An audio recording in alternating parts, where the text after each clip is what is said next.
Hello, internets. Welcome to Dice Dorks and Danger, where a bunch of us dorks play with our dice and get into some danger. I am 16-bit Scotty. I will be your DM for this special Halloween one-shot. With me, I have three wonderful players. We're going to start with all the way to the end with Eric, who actually is the DM for the podcast Crit Eating Grin. So, Eric, how about you introduce yourself and tell us a little bit about the podcast? Well, as you stated, my name is Eric. I currently am the DM for a podcast called Crit Eating Grin that you can find on just about every podcast provider out there. You can check us out on YouTube as we continue to build our YouTube channel. You can check us out at criteatinggrin.com. We're on Facebook under Crit Eating Grin. Most social media, such as Instagram and Twitter and things like that, you can reach out to us and check out our Real Play 5e podcast, where we get together and have a little fun in my homebrew world. How many episodes you got? Is it like 6 or 7? Currently up to 9. 9? Wow, I Actually. didn't realize we were Yeah. that far in. So far it's been Yep. really good. I've enjoyed it. I think the players are actually a lot of fun with their characters. So a lot of fun there. So, and then next we're going to bounce right to Tim. So how about you tell us a little bit about yourself? What kind of special things you got to plug? Hello, so I am Tim. I actually play mostly Final Fantasy XIV and stream that on occasion. Right now, we are actually working on building my girlfriend's channel for Twitch, and I am a member of a raid team trying the hardest content in Final Fantasy XIV right now. Nice. Yeah, every so often we'll have talks about that, and he definitely gets into it, and he's got some pretty sound strategies. So, what was the Twitch channel so others can check you out? My Twitch channel is twitch.tv/chrono0929, and I will allow her to introduce her own channel. That's a great segue. Oh, it is a great segue. It is, Hello. right? um, my name is Allie. A lot of people know me as Arena Flare. If you play Final Fantasy XIV with me, you know me as Elizabeth, or as some people like to call me, Elizardbeth. Um, Nice. don't ask me where that came from. But where You did can. it come from? I played a lizard person Okay. before I played a cat. Okay. Okay. You can find me on Twitch and on Twitter at Arena Flare.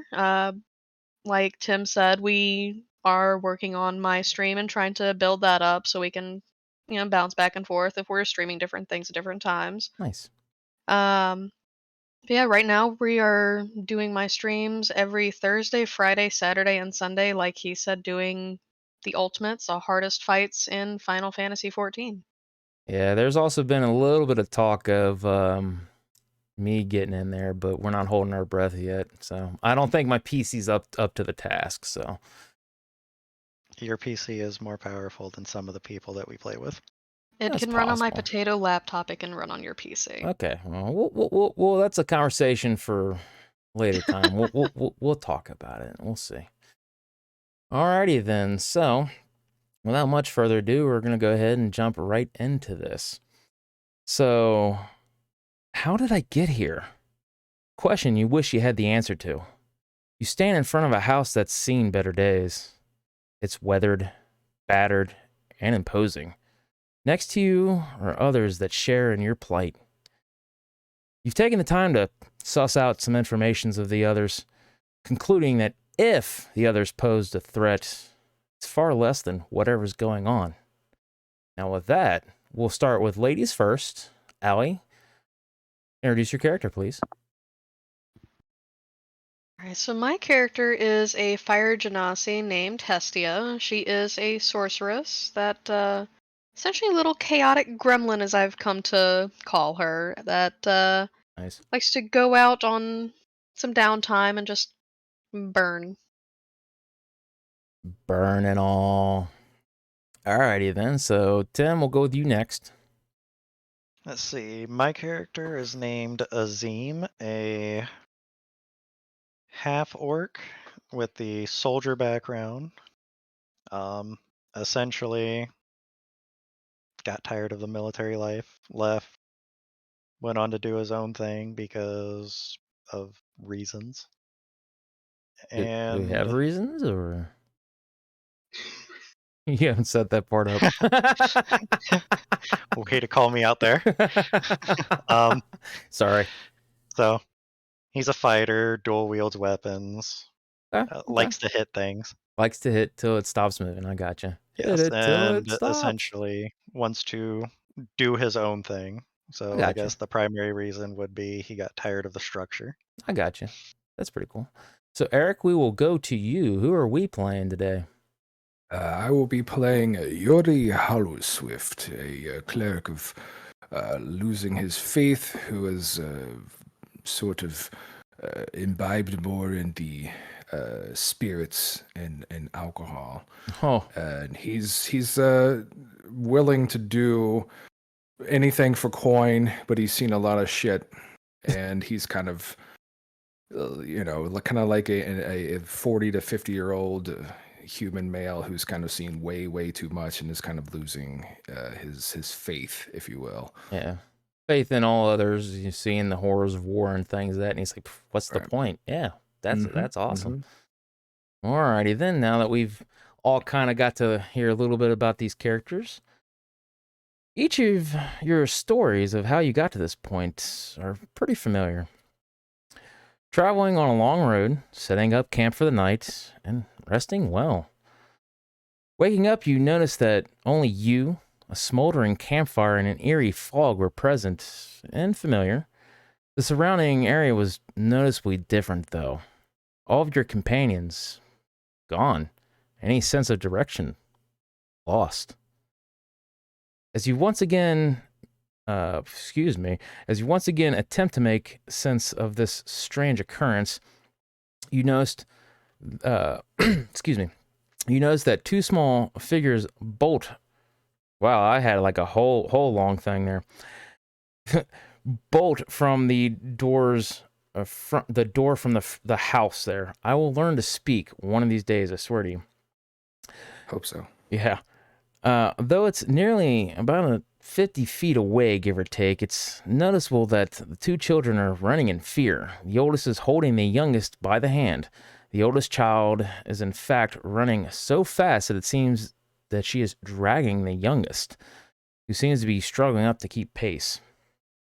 Once they're both about 20 feet, pretty much almost right up to where you guys are, the young girl turns her attention to the younger brother. She seems to be around 7. Well, he kind of seems to be around 4. They do look a little malnourished, slightly pale from possibly the cold weather. After the girl calms her brother, she turns slightly, taken aback by your presence. She seems shocked, but happy to see you. Your attires probably come off with the appearance of guards or adventurers. She looks at you, then points at the house, saying, "There's a monster inside." So what would you guys like to do?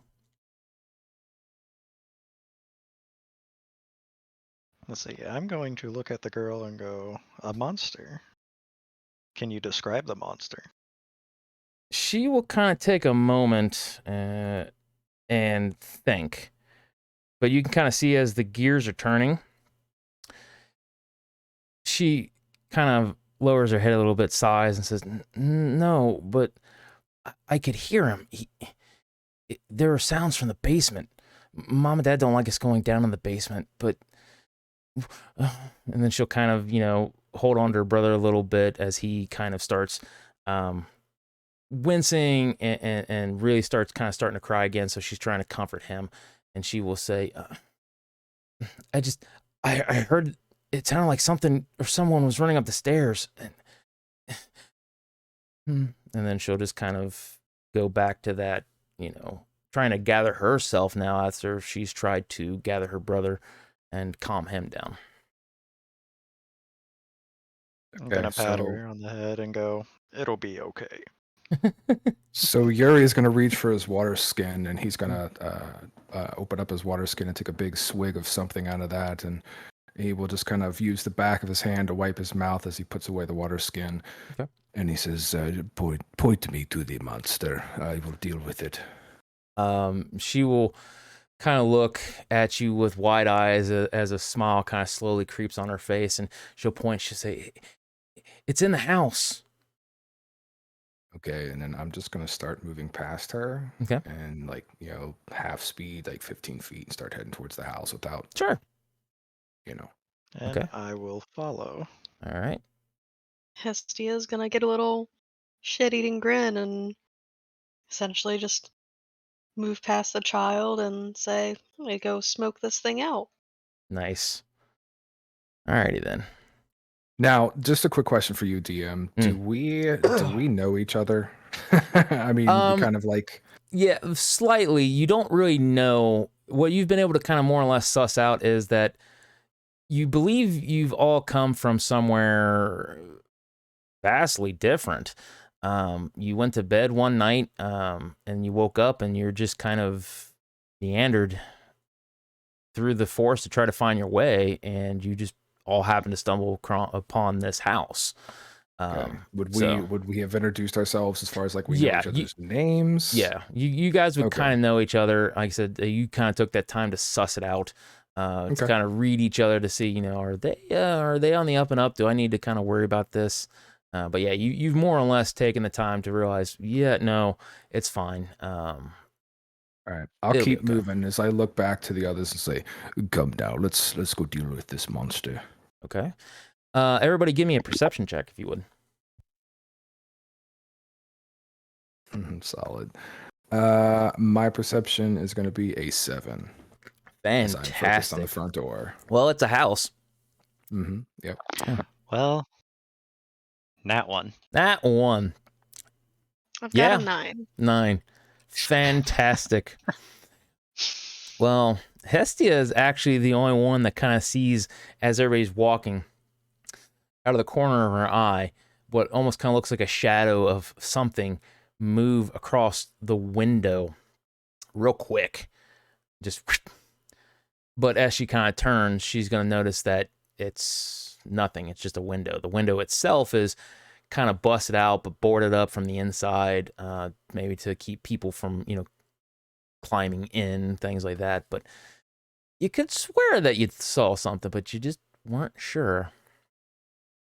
So we can see the exterior of the house is kind of boarded up and run down looking. Oh yeah, it is definitely weathered and beaten. The entrance there is, it's kind of got like a little gated entrance that goes into like a foyer. Yep. And that's kind of got some rust on it and things. I mean, if you don't have a tetanus shot, you're probably gonna get the lockjaw. The boards are kind of, some boards are missing. The foundation where the concrete is kind of cracked, and you see parts of the ground settling. Parts of the roof are missing, just entire shingles. So yeah, it looks pretty beat up. So I want to look back to the little girl, just because I was going to ask, like, is this home looks to be a little boarded up or run down. What is up with it? So that's what I'll do. Yeah, she'll just kind of look at you inquisitive, and she'll say, "It's our home. Our family doesn't have much money anymore." And then I'm just going to reach forward to try to open the door. Sure. All right. Boop. So everybody is going to walk in, and I think I figured out how to do the click thing. Boop. Does that look good? Hey, look at that. Yeah. Alrighty then. So, boop. And just to be sure, the thing that Hestia saw in the corner of her eye, that was like through a first floor window? You couldn't really tell if it was first floor, second floor, third floor. And then you Is there kind of some realize kind there of might not movement be. out of the corner of the eye? Yeah, it was just some kind of a movement that came out of the corner of the eye, and it was so quick that you weren't really sure. I'm going to look back through the door and say, Azim, do not be afraid. Come on in. You can enter. You turn back and say that, and you come to the realization that your comrades are gone. For simplicity's sake, everybody will see the tokens because DM's little fancy tricks apparently weren't going to work if you watch the very beginning of the stream and me working on some stuff. So yeah, you look back to say this and gone. You appear to be the only one. As you kind of peer outside, you'll notice that fog, that dense fog, seems to have crept all the way up to basically the front stairs.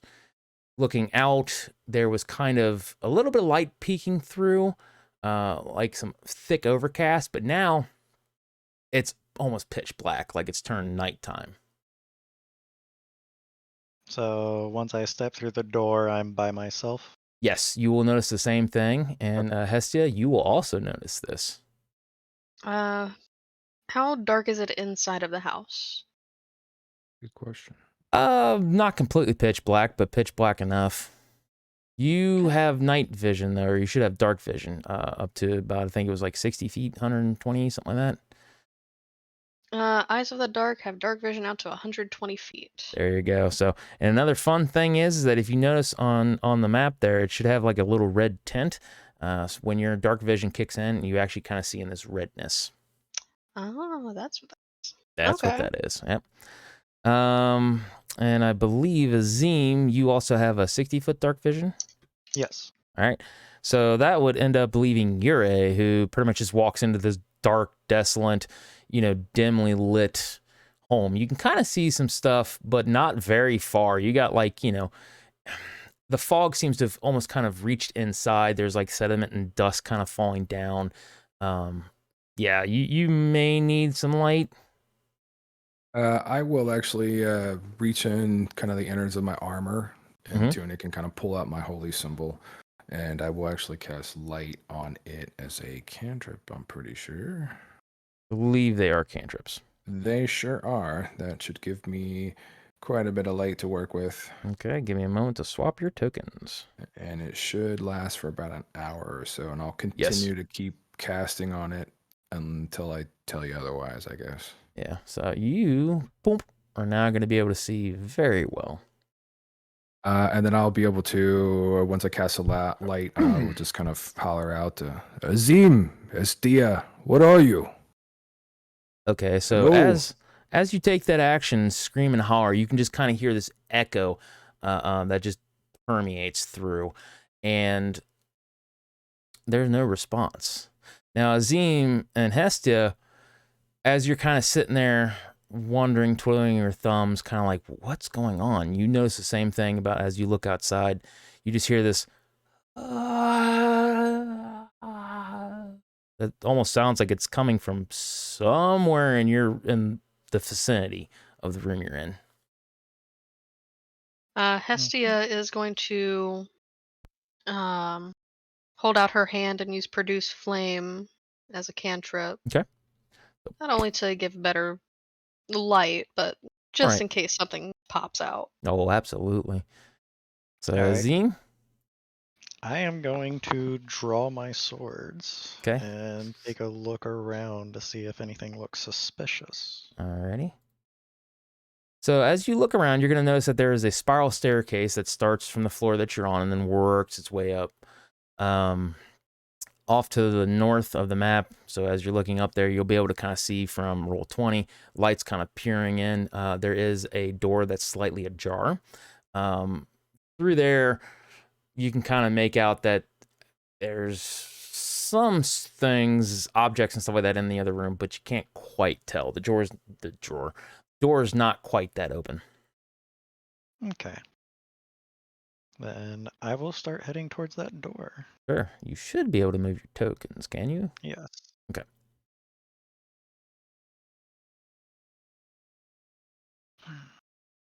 You are down here. Whoop. Sorry about that.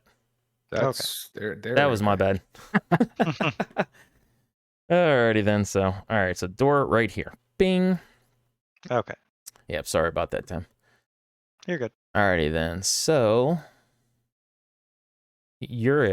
as you're kind of looking around and things, that you see this small black cat kind of slink around the bottom of the staircase, and he just kind of looks at you. He sits down and he just peers at you. And the one striking thing that you can tell is that this black cat has some deeply red eyes, almost disturbingly red. Very Okay. unnatural. Well, I think I'm going to just kind of gingerly step off to the side of the cat, and I'm going to monitor its reactions. Like, does it follow me? Does it, like, I'll keep my eyes on the cat Right. And you're just and kind of step off walking to the by, side. like, sussing To it see its out. reaction. Yeah, absolutely. So as you're walking, things that you see this cat, his head just kind of slowly turns towards you. And you could almost swear that you hear this. Oh. We'll just raise an eyebrow and kind of stare at the cat. And the cat's the only thing I can see in here, The correct? cat's the only thing I you can see in know. here. Yeah, you can't see the other Okay. tokens. Okay. And then you said that there was a doorway up here to the north. Correct. And then what is off to the, what is that, the west there? Yeah, Is that that'd be like a the west. So little yeah, nook? it's basically just kind of like a nook cranny type of stuff. Basically Okay. this looks like some kind of entranceway. It's got all kinds of paintings and things that they're kind of up. It kind of almost looks like portraits of a family and a history of families. Some of the portraits have seen better days. Others are more newer. Some are just looks like they've been ripped off the wall, and like you can kind of see Sure. that like dust silhouette of where the painting was. Okay. Currently, I mean, the only thing I'm going to do is keep my eye on the cat, and I'm going to slowly move around these steps. Sure. Can I look up the steps? I mean, how many floors Yeah, do they go up? as you kind of look up, you notice that kind of like taking your hoy symbol and putting it up a little bit, give you that little bit extra light. It looks like there's only a second floor. Okay, so it goes up one more floor. Yeah, it and looks then like it that's goes the up best one I more can tell. floor, and that's it. Okay. I will continue to slowly move, calling out my compatriots' names. Azim, Hestia, what are you? Kind of what I'm going to do. Start making my way towards that northern door slowly. Sure. All right, Hestia. All right. So as Hestia, looks around, so does she also see the door just plain as day? I'm Yeah. assuming. Yeah, you actually kind of look over and notice this door as you've produced this flame.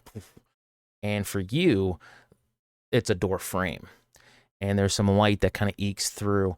And you kind of notice that along the walls are actually what look like trophies of dead wyverns, dead deer, things like that. Like it's some kind of trophy room entrance, maybe? So that's kind of the best way that you can kind of figure it out. Okay. So as I look at that, let me just make sure, measure this right. You guys aren't in combat right now. You don't have to. Yeah. I'm just letting you know. Like you have free range movement. So I'm just gonna take a look into the room and just see what all is in there. Sure. As you kind of walk in, like says, you're gonna notice that those trophies like are plastered in this room, almost like the homeowners are just showing off that they are wonderful hunters. And like I said, there are wyverns and wolves and bears and owl bears and all these different kind of creatures that you've probably not even seen that have just been mounted there. They've got cobwebs kind of hanging on them. Look like they've not been dusted or taken care of in a long while. There's like a bearskin rug just kind of there. The floor's kind of a tile floor that's chipped and kind of funky looking. Looks like it's yellowed and mellowed with age, if that makes any sense. Yeah, this is definitely the outside and the inside are one and the same in terms of how they look. Now, here's a question for you. Sure. Since Hestia, we don't see this, but she went through the door. Was there any reaction on the empty space where that I'm at? Like, did the door move on its own? Very good question. So, as Hestia, you're in there kind of sussing things out. The other two, Azim and Yuri, are going to see the door just kind of.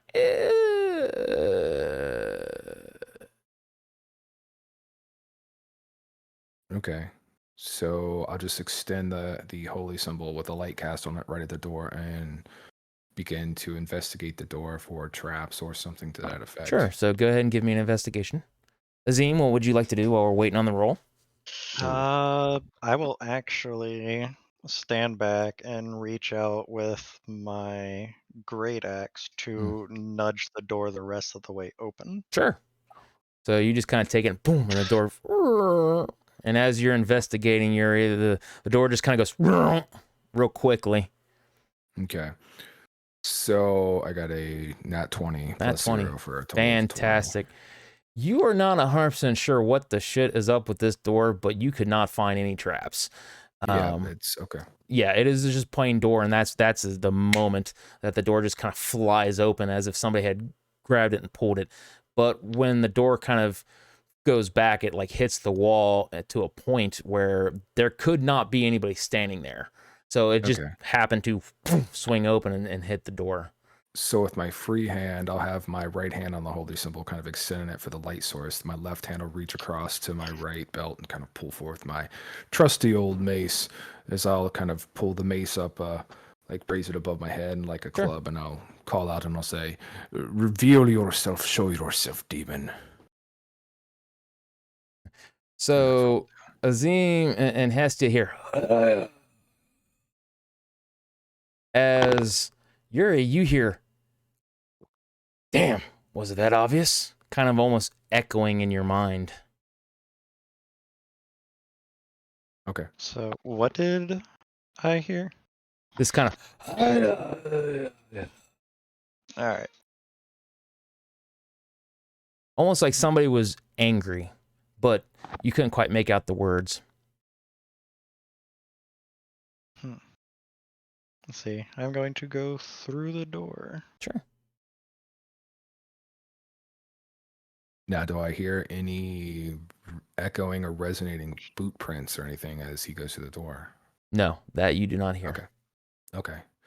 Then I'm going to slowly just kind of like take a step, keeping the mace drawn up and the light source in front of me so I can see as I continue to call out for the creature to reveal itself. Reveal yourself.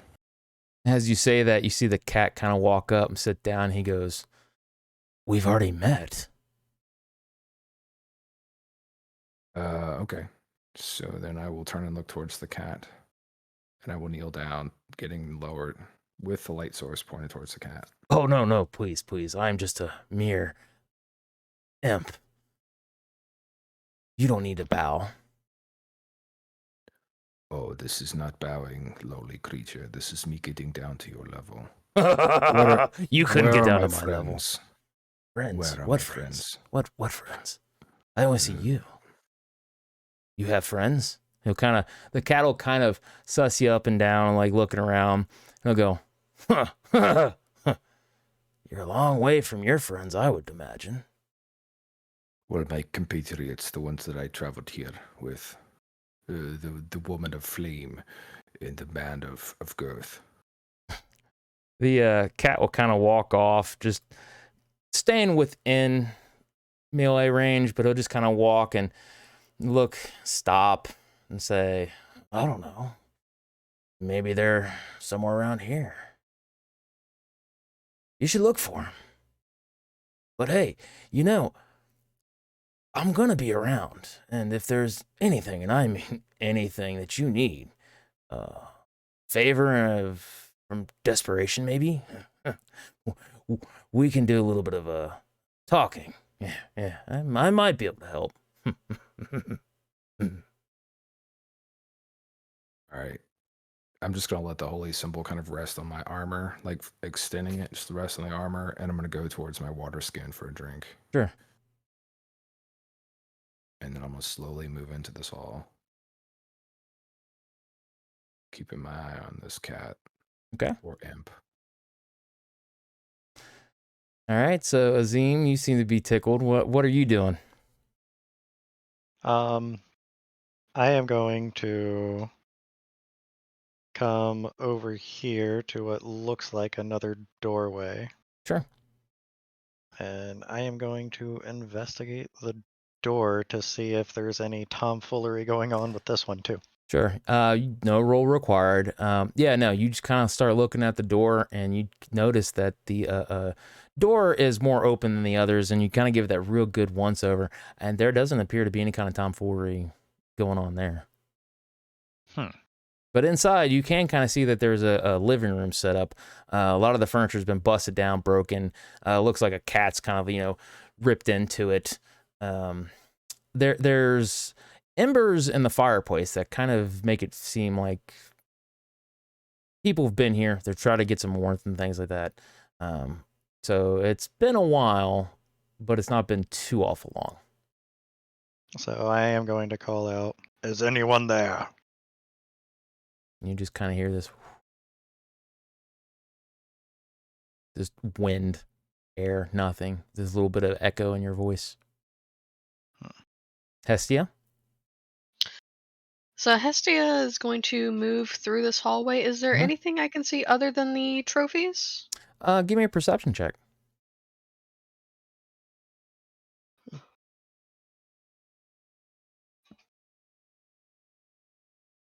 It's going to be a 17. Fantastic.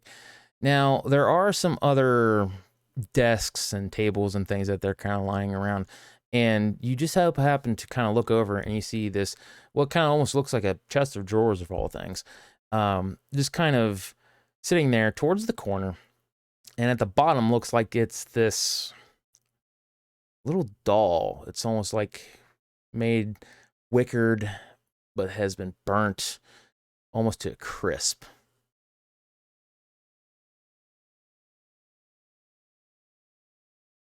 Okay.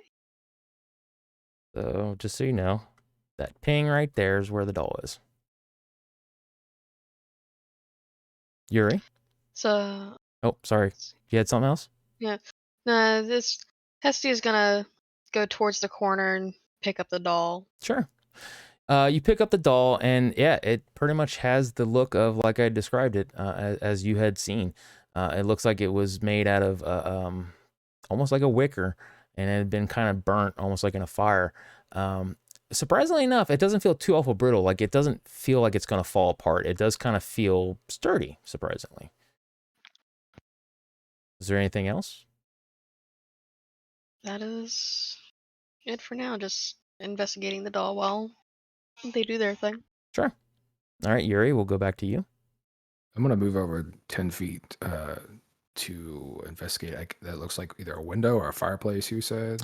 That right there is actually a window. The fireplace yeah.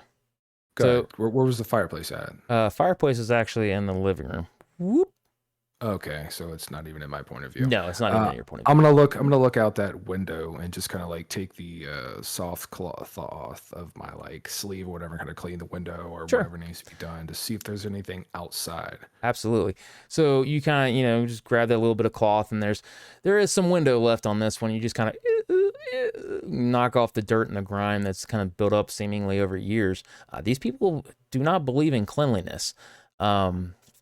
And you kind of look out, and it's a very similar aspect to what you'd seen out the doorway. Almost pitch black night. And all you can really see is like this fog, this wall of fog that's just up and down. Like, you could barely even make out the trees and things that had been outside that you had seen. There's nothing. So, and at this point, I'll move 15 feet towards the center of the room there. Sure. As I'm going to look towards the cat, which I assume is kind of like still in the doorway. Yeah, cat's just kind of sitting there looking at you. He's kind of, "Where is your master? I do not wish to play further games. Take me to him," is what he'll say. "Or show me to my compatriots." That's all you get out of him. "Do not make me destroy you, demon." And I will just continue. Let me tell you one thing. I'm a devil, not a demon. I'm not that scum. "Right, you devil." And I'll keep moving towards this direction. And as you walk off, you just kind of hear, "May Ryoko give you her blessings." And then as you kind of look back, the cat's just gone. It just kind of vanishes. Yeah. It was there. Okay. Now it's gone. Okay. Yeah, I'm just going to continue marching with purpose now as I'm going to move towards this door if I can. If not, I'll back my token up. That's fine. No, you're perfectly fine. Yeah, you just walk in, and you do see that there is a living room that's pretty much just been left to rot. There is a fireplace, but there does not appear to be any fire that's been lit. Looks like it's been desolate for a long time. Yep, then I'm just going to make my way to the fireplace Sure. around the room. That's the intentions. Sure. All right, so you are going to see that there actually looks like there is some kind of fancy emblem that is, or a crest that's just kind of embedded into the wall. Possibly the crest of the family that lives here. It's a good sized piece. It's probably about like about a foot tall, shield shaped, like pointed shield. Yeah, and it just kind of hangs there. But the fireplace definitely seen better days. You can definitely tell that it was made of marble at some point in time and still is, but it's chipped and it's nasty. It's just, ugh. But there also does appear to be like there's some kind of a viscous fluid of some kind, possibly blood. Viscous. Yes, viscous. Okay. All right, so Azim. I am going to push my way into the room. I know about the fireplace. I see the piano. Mm-hmm. Yeah, the piano is kind of propped over there. It's one of the upright ones like you'd see in old Western movies. The key guard is up, and it looks like there's just a thick layer of dust. I am actually going to investigate the piano to see if any of the dust has been disturbed because of the embers in the fireplace. Sure. So go ahead and give me an investigation check. 12. 12. Okay. You can't actually 100% tell if it's been disturbed recently or if it's just kind of been disturbed at some point in time and dust has resettled down. That's kind of given that an uneven thing. But it does look like somebody has messed around with the keys some. And interestingly enough, it looks like there's some kind of blood spatter across about like 6 keys. About almost dead center. So I'm going to call out once again. Whoever is there, show yourself. This is what Hestia and Ira here. Oh, so okay. I will immediately spin around on guard with the mace. Yeah, you turn around. And then Nothing there. Okay. Yeah, so you turn around, there's nothing there. You just Yep. you kind of grab up on that mace, choking it like, yeah, I'm ready, whatever you are. Mhm. Probably even And then thinking it's I'll, the devil. pull forth the holy symbol and extend it again, kind of like a torch or a light source in the direction Sure. I'm looking, so I have the best light Sure. source available. Yeah. Show yourself. Silence and nothing. So Hestia is going to hear it and turn around with the doll just to her chest, Right. holding the fire out. It's like, all right, this isn't funny. Like, is anyone there? Yeah, you shout that, and then Azim, Yuri, you hear this.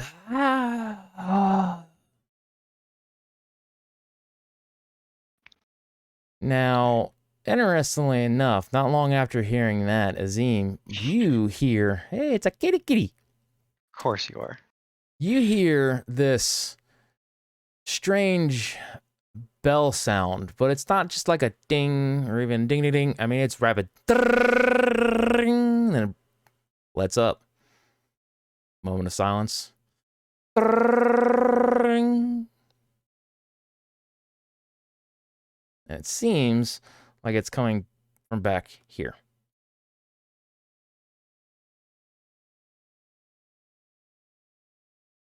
Are you trying to steal the show? Cats like to do that.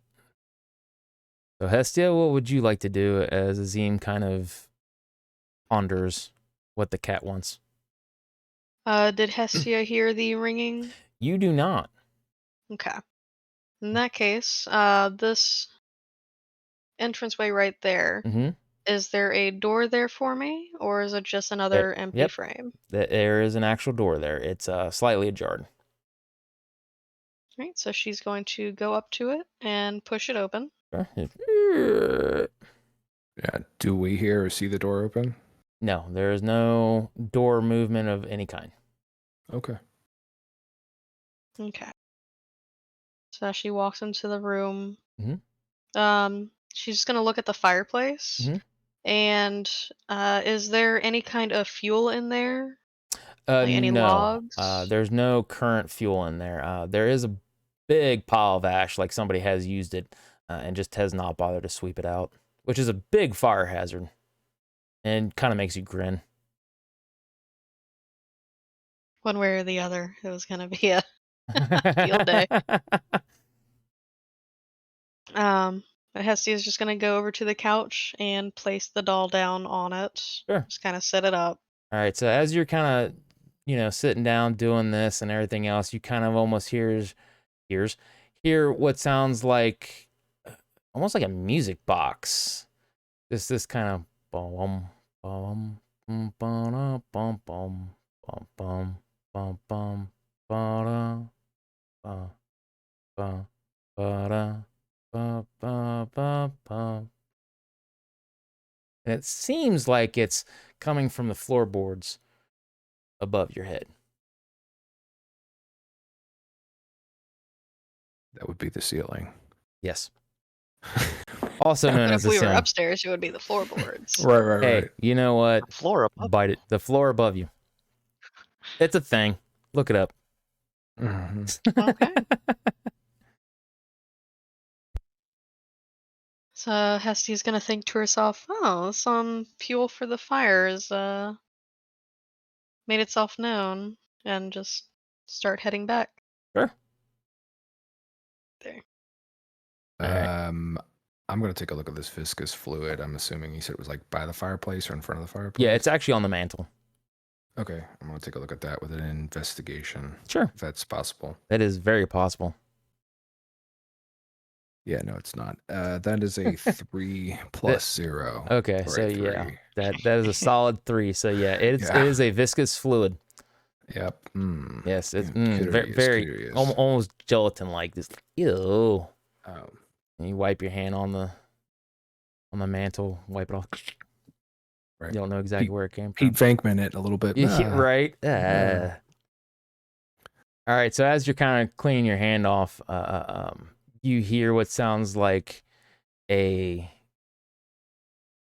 light pair of footsteps. Just, it seems almost like it had started from here and very quickly made its way in that direction. Okay, so I'm going to immediately turn and just react. Sure. And I'm just going to move 15 feet in that direction and just follow the sound of these footsteps. Okay, so as soon as you hit that threshold and kind of look over in that direction, taking your holy light and putting it out there to get a real good view, nothing. You don't see anything, but you do kind of hear like there's still some movement going, like whatever is around is running away from you. Okay. So I'm going to yell out, who goes there? Reveal yourself.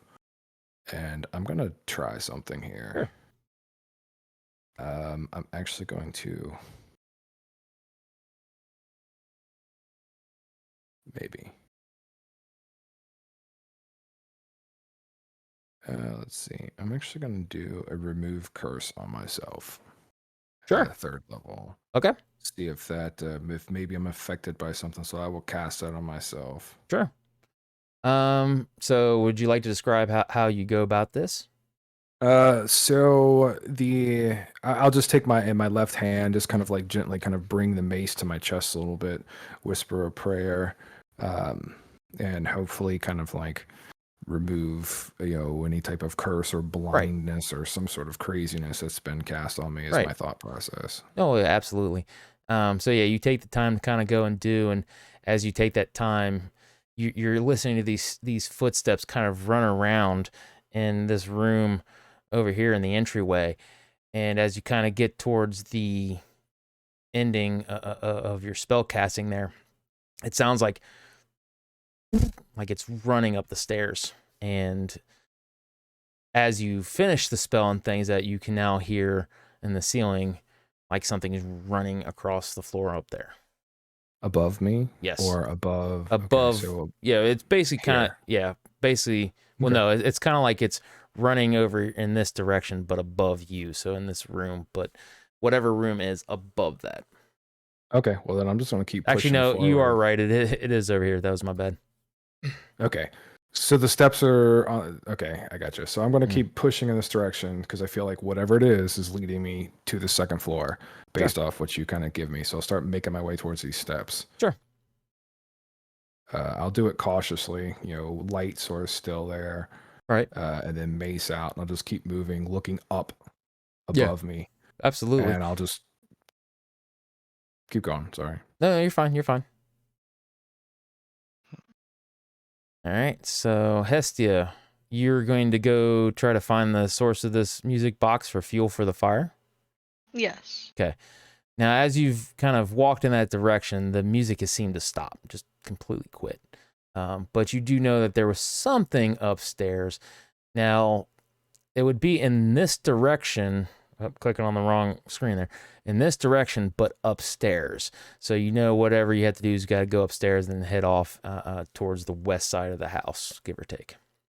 Okay. And as she approaches the staircase, she's going to call it because she knows that Yuri came in before her. Mm-hmm. And just call out. Oh, goodness. So, Yuri, are you up there? So One way or another, gonna come burn this place down. So you call out and shout, and when you do, you hear this kind of voice almost echoing in your head, like near your ears and things, that of this, oh, you don't have to shout. The hell are you? And she's gonna turn around and hold out the flame. So you So turn who out, said that? you turn out and hold this flame, and all you can see is this little black cat with his blood red, deep red eyes, just looking at you.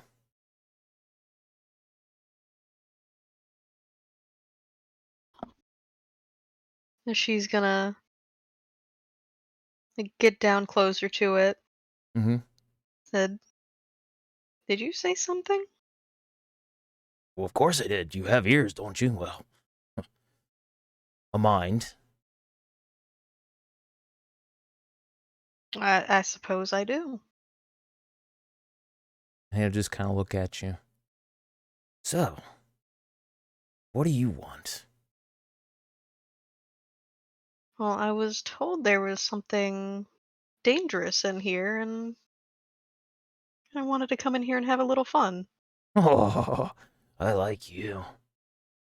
You remind me of my old... Well, yeah. That's all you get. Are you calling me old?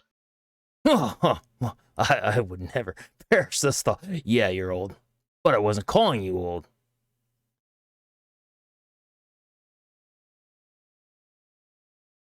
Right, okay. And she's gonna get up and start walking away from the cat.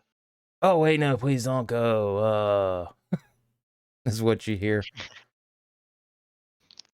I don't care. I've got companions that I need to find and try to warn them that there's going to be a decent sized fire coming. Okay. All right, so I'm going to move your tokens. And we'll jump back to Azim. So, Azim, you are still here, my friend. I am. You are. So You are hearing this kind of weird bell sound that's coming from in here. It's just like almost some kind of hammer just smacking between two bells and then just stopping. So I'm going to draw like a my dinner bell. Yeah, I'm going Right. to ready my swords Sure. and head back that way. All right. So as you head back that way, you're going to notice that there's this kind of device that's hanging on the wall. Looks like it has almost like a cone of some kind coming out from this wooden box, and there's these two bells that, as you're examining it, you can actually see this little hammer just kind of back and forth, and then it will stop, making that noise. And off to the left-hand side seems to be another kind of a cone shape that's attached to some kind of a wire. Kind of an odd-looking thing. I'm going to reach out and put my finger on the hammer. Okay, so you reach out, you put your finger on the hammer, you can actually feel that the hammer wants to move, but you've got enough strength that you kind of keep it from moving. And but you can feel it vibrating, and it kind of goes up to about your wrist and then just stops. But no noise emanates. And then I'm going to pull my finger off of it. Okay, after an appropriate amount of time. What magic is this? Huh. Well, you could give me an Arcana check. I will do that. I need to move this over here because I am currently pinned. Cats and dogs are very good for that. My dog is at my feet. I cannot give an Arcana check. You can't at all. You should be able to. It's a nat 1. That one? Okay. Yeah, it is some kind of weird finagled sorcery. Maybe not even a magic, maybe some kind of alchemy. You know nothing of what to make of this particular thing. So I'm going to call out, whatever is doing this, show yourself. The ringing somehow seems to intensify, but nothing shows itself. So Yurei, we're back to you. I will continue to climb the spiral stairs slowly, keeping the light source ahead and mace in hand. And I will disembark off here. And what do I see? Oh, that's a wall. You do have to go around this way. So once the footsteps kind of come up here, it just almost here. Yeah, the doorway is. I keep clicking the wrong thing. Doorway is right here. So, yeah, but so can I? Sorry, go ahead. Keep going. Yeah. So basically, you can end up when the footsteps kind of got to here, it was like they were just made a mad dash, kind of almost like they're running, you know, like that. They went 5 or 6 feet without even touching the ground, kind of thing. Like it was like doom, doom, doom, like really quick. So can I go? Can I move my token northward? Yeah, you can move northward. Okay, so yeah, should be able to. I'm gonna move, 10 feet in this direction, keeping the light source out, and stepping in what looks like some sort of hall or something to that effect. Yeah, actually, this one kind of almost looks like it's a giant room that is being used as almost like a storage room. You can kind of look and see that there are a bunch of chests and racks of clothing and just all these various different things just kind of hanging from the ceiling. Okay. There's some carpets and things that have mishmatched, kind of all on the ground, just laying around. Okay, then I will just kind of take a slow, kind of monotonous 5-foot kind of stroll into the room, and I'm going to use a perception check as I walk through this room or hall or whatever it is, just to see if anything stands out while trying to find the source of these steps, these footsteps that were above me. Okay. That is going to be a 13, 10 plus 3. Nice. As you're kind of looking around, you're not going to really notice too awful much. But you are going to notice that the door over here seems to be shut. You don't know if somebody kind of opened it and closed it or whatever. And that's pretty much it. Everything else looks pretty well legit. The kid didn't seem like she was lying when she basically had said that, their family had run out of money. The stuff in here looks like it is of decent value. But perhaps they haven't sold in this stuff to for sentimental reasons or what have you. Maybe somebody just didn't want to buy the things, so they've just Okay. kind of let this place fall apart. So I will take the remaining bit of speed and just kind of slowly walk towards the closed door. And when I Mhm. get close enough, I'll take the mace and just kind of take the ball of the mace to push against the door to see if it opens or Yeah. if it's closed or whatever. Yeah, the door is actually closed. Okay. You'd So have to it'll try just the kind of handle to thud see. against. Okay. Yeah. Okay. That's what I'm gonna do. Okay. Hestia, what would you like to do? So as Hestia gets to the top of the stairs, she's going to look around and see if there is anything unusual about this particular room. Nope. Absolutely nothing unusual. Nothing? All right. Then she's going to make her way over here.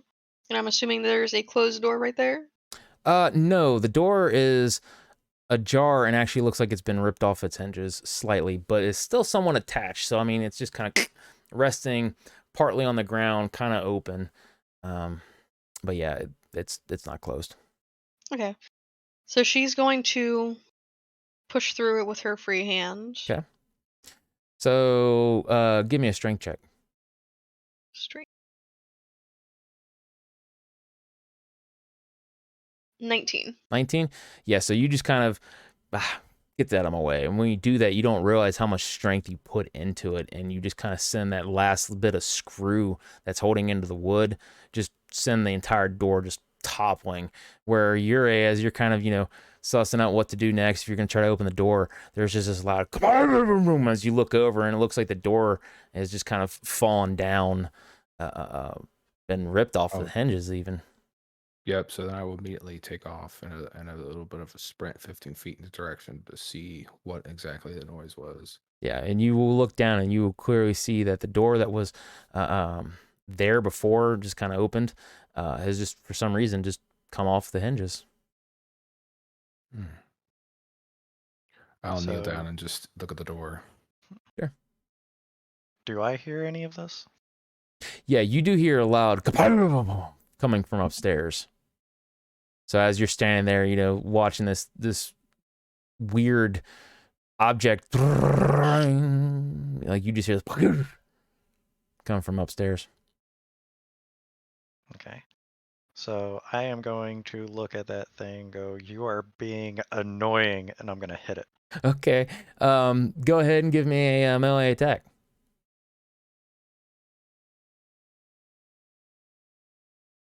It's a natural 19. Natural 19. Fantastic. Yeah, you just smack right into this thing. So go ahead and give me strength check. Strength check. Yep. Or strength check, sorry. Damage for it. My bad. My brain What just about completely skipped a step. so for unarmed strike? Or Oh, for you just punch it like with your hand? I was just gonna punch yeah. it. I wasn't No, gonna then use my weapon. then that is just your strength modifier then. So you're like what, 3, 4? It says 5. Okay, for so damage. 5. Yeah, so you end up punching in this thing. It kind of hurts your knuckles. You kind of pull back like, damn, this thing's tough. And there's like a little bit of a dent made from where you punched, and the annoying ringing stops, and it starts up again. This time kind of sounds a little more teeny. Screw you. I'm gonna go upstairs Okay. to investigate the noise. Sure.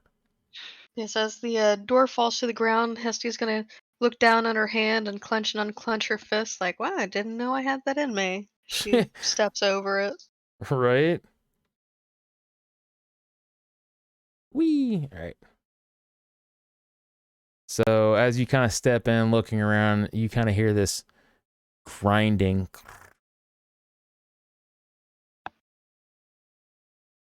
Really faint, coming from somewhere over here. Almost like somebody's kind of, trying to use what is it, the organ grinders or whatever. Something like that. Like maybe there's a large musical instrument like that needs to be wound up.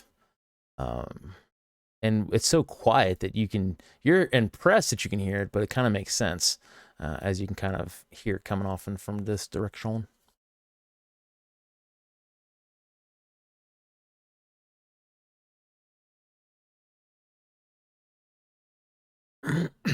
Who can hear that? Estia, sorry. Okay, I was confused. My I'm apologies. I'm going to examine the door that fell down. Sure. So I was taking an investigation to see what caused the door to fall randomly. Mm-hmm. And that'll be a 15 plus 0, so 15 total. Nice. All right. And which direction did you say that It could was hear the sound from? and off in this direction. Over in that direction. Okay. Mm-hmm. So For some best that you reason, I can didn't size see up. the pings. No, you're fine. It's okay. So she's just going to walk her way over. All right. So I am going to head up towards this. Is this door the one laying on the floor? Yes, Yeah. there's a door that's kind of laying on the floor. You can see some dust settling. All right, then I'm going to investigate it. Sure. To figure out what the hell just happened. Yeah. So go ahead and give me your check so that way I can kind of suss out what to tell. And Eric, you said you had a 15?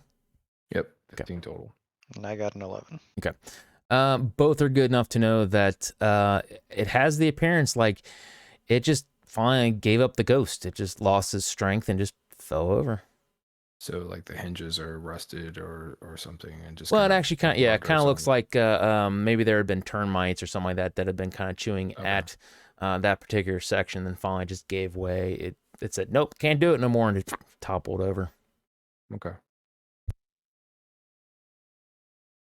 And Azim, you can hear just downstairs an annoying bell sound. Won't that box ever shut up? All right, so Hestia. So is there a door in the way right there? Door's open. Door's open. Mhm. All right, she's gonna step into the room and take a look around. Okay. So yeah, you see in here that there's a fireplace. There's no fire lit, but this does look like it is the master bedroom or master suite, depending on how you want to look at it. Everything kind of like you've been seeing, just weathered, old, beaten up. Moths have eaten the fabric on the bed. There's springs popping out of it. The floors are kind of pulled up. There's some bleak little bit of light ever so coming through the window that's boarded up. And then over here, actually, give me a perception check.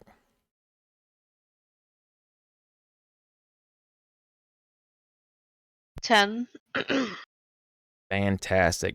So as you're kind of looking around, you're going to notice that there is a, I guess it'd be like a makeup desk that they have, like with the mirrors and all that kind of fun stuff. That there is actually a doll, but this one isn't burnt up. This one actually ends up looking like kind of a, can't even think what they're called, like a porcelain doll, about maybe a foot big, maybe a little less.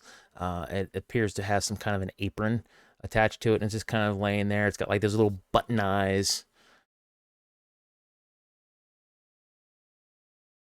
All right, so she's going to go over and pick it up to take a look.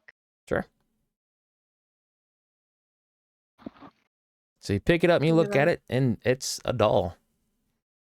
It looks like it's supposed to represent maybe a woman, anywhere between like a mother to a maid, but there doesn't seem to be anything remarkable about it.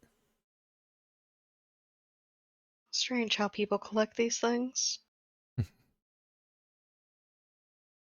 I'm just gonna put the doll back down, Sure. standing up, kind of leaning on the mirror. Sure. All right, so you just put the doll back down.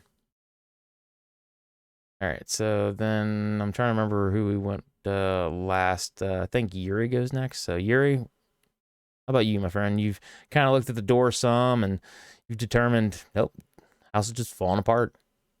Okay, so this door for me was closed. Yes, the door was Is closed. Is it still closed for me? It is still Or closed. okay. Yeah. That's what I wanted to know. Yeah.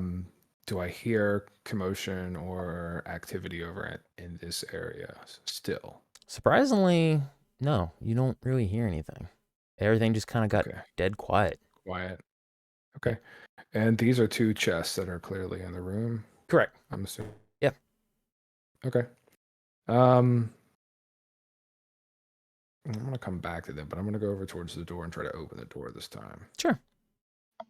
So I will attempt to reach and open the door. Okay. So yeah, as you do, you just kind of go and you feel a little resistance on the handle, but it and then just slowly opens up. Kind of has that kind I'll of creak.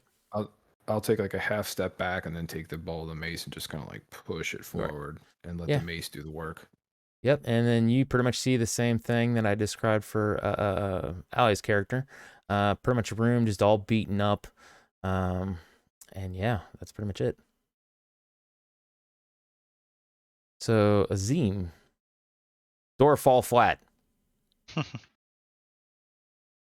So I'm going to step through the door. Sure. We're to about here. Mhm. And go, where are you, foul beast? Are you putting some malice behind that? Like, are you trying to intimidate, or are you just Frustration okay? All right. and anger. Okay. So yeah, you hear this, or not hear this, but you scream out this, "Where are you, foul beast?" And you hear what almost kind of sounds like heavy footsteps coming from downstairs. Oof. Oof. Then I am going to head back downstairs. Sure.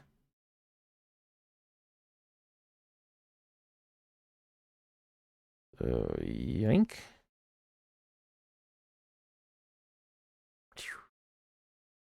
All right. So the sounds like it's coming from in this area, like it's walking around where the annoying boxes still. So I am going to ready my weapons and go into that room. Sure. So you kind of Big Trouble in Little China, that shit, Jack Burton. Ha! You jump out, look around, like ready to go. There's nothing except for. So out of frustration, I'm going to hit the box with my battle axe. Okay, go ahead, give me a swing.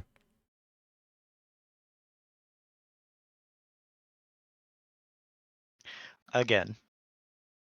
What? Nat one? Nat one? Fantastic.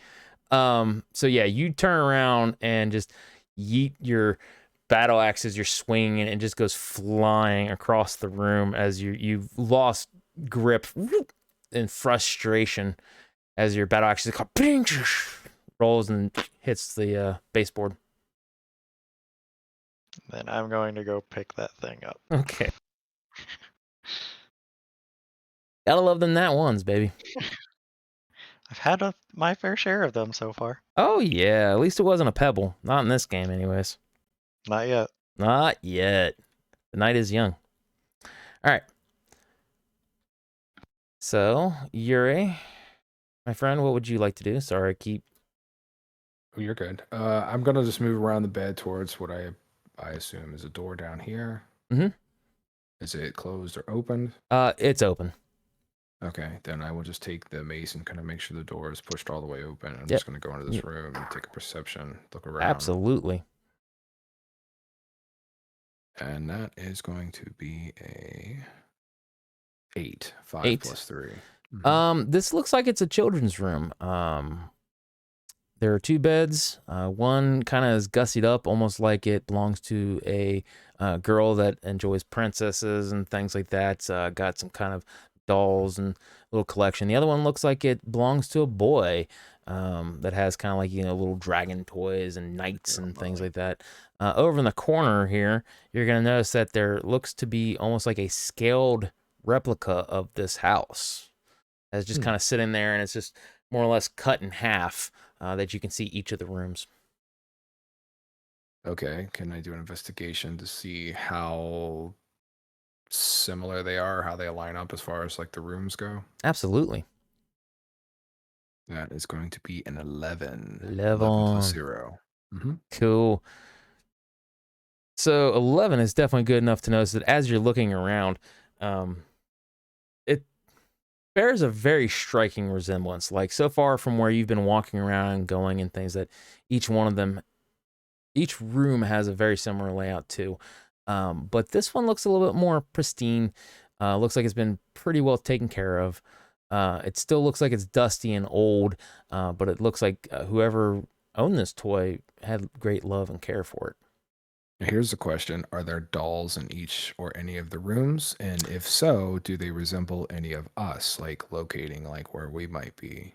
Like if I look at the room in here, is there like something like a facsimile of myself standing in this room? Strangely enough, that is a very, very good one. I almost went with that, but no, it is Okay. not. So there's nothing in there, just the rooms themselves. I didn't say that. There is something in there. It appears to be kind of a crumpled note. Now, if you look in your handout section, there should be something that you should have access to, that if you would like to read. Is it called Mysterious Note? It should be. Okay. Just making sure. Is this mysterious note called Mysterious Note? Yes. Okay. If it's, So, I say if not, then I have it pulled up. do you want me to read it out loud? Or That's up to you. That just- is at your discretion. Okay. For those watching, they may be clamoring to know. Okay, so the dollhouse seems to be a scale replica of the house that you are currently in. The foundation of the home brings the first floor off of the ground about 3 inches. There appears to be a paper tucked into one of the rooms, which I will pluck forth. Mhm. This crinkled paper seems like a child's handwriting, or it's done in a child's handwriting. It looks like an entry from a diary, dated on Tuesday. Mom is cooking my favorite for my birthday. Dad is in his study again.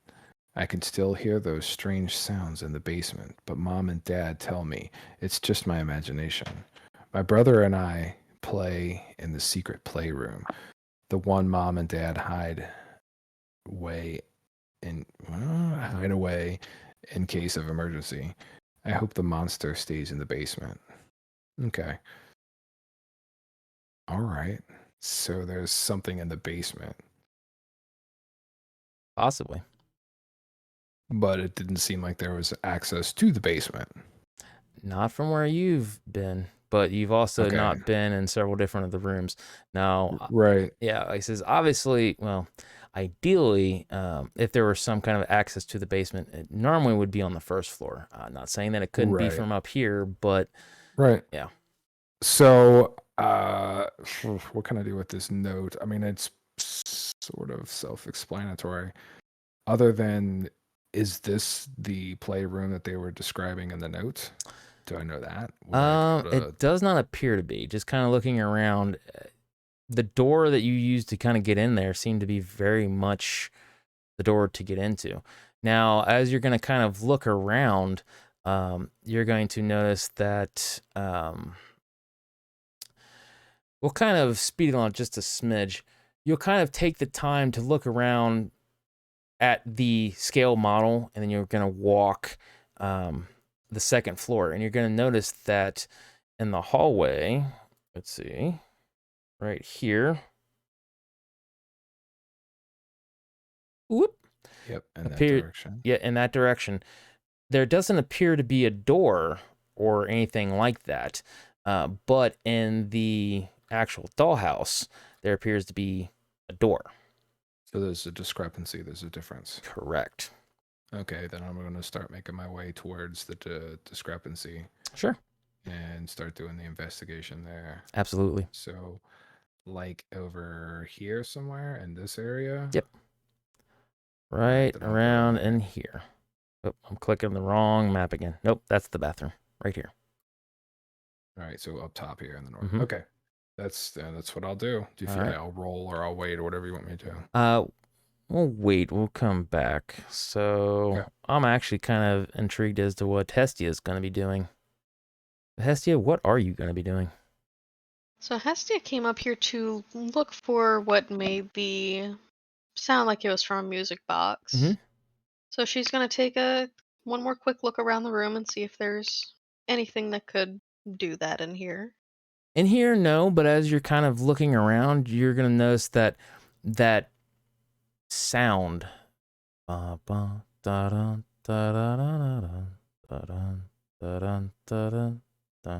is coming from the room next door. Okay.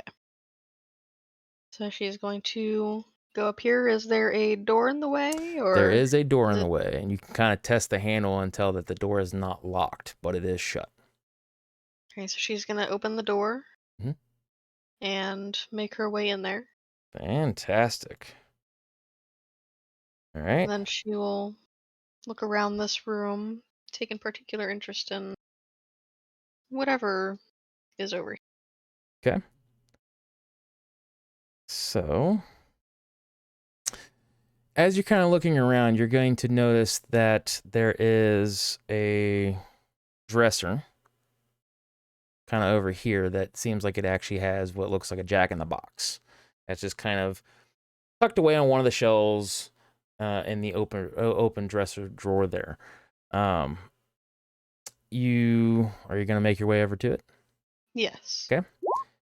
You make your way over to it, and you're going to notice that it is pretty much just like a little jack-in-the-box. It's very janky looking, and it is actually playing through. You can hear it very clearly. And above, resting on the top shelf there, is going to be what looks almost kind of like a crumpled up note. Okay. All right, so. And then another thing is that off into. Well, give me a perception check.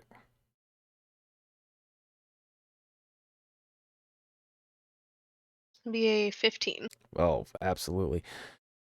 Off in this corner here, you're going to notice that there is another toy of some kind that's kind of like 3-4 feet tall, give or take. It looks like it's kind of slunched over. This one actually kind of looks like it's kind of almost like, I guess you'd say, like the tall Iron Mans or the tall Darth Vaders, in the sense of like how realistic it looks and things that kids play with. Kind of something similar to that. But this one looks a lot more nasty. It ends up kind of catching your attention, and you just look over at it, but then you kind of just go, huh, that's weird. And then you kind of pick up the paper. So did you want to read, or did you want to investigate this doll thing? While I'm over here, I'll go ahead and read the note. Sure. Let's see. The note, it says, Edgar's boy came into the shop alone today. Just as much of a handful as ever. I tried to keep it together.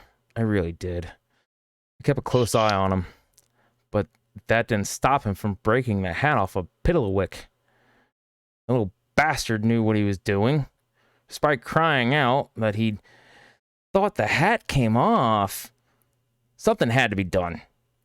Edgar was never going to handle this little troll. I had to do something about it. All the years of being picked on, spat at, and beaten. This was my breaking point. I saw to it that he'd never be able to cause damage to any of my precious toys again.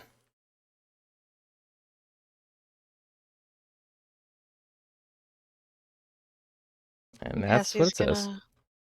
Hessie's gonna shake her head and essentially just say, some stubborn kids were Okay. always want to have things for themselves. Absolutely. So Just kind as... of Oh, go ahead. put the note into the fire that she has in her other hand, Okay. Yeah, it just goes up in smoke. and she'll turn around and go to investigate the big doll. What big doll? Big doll is gone.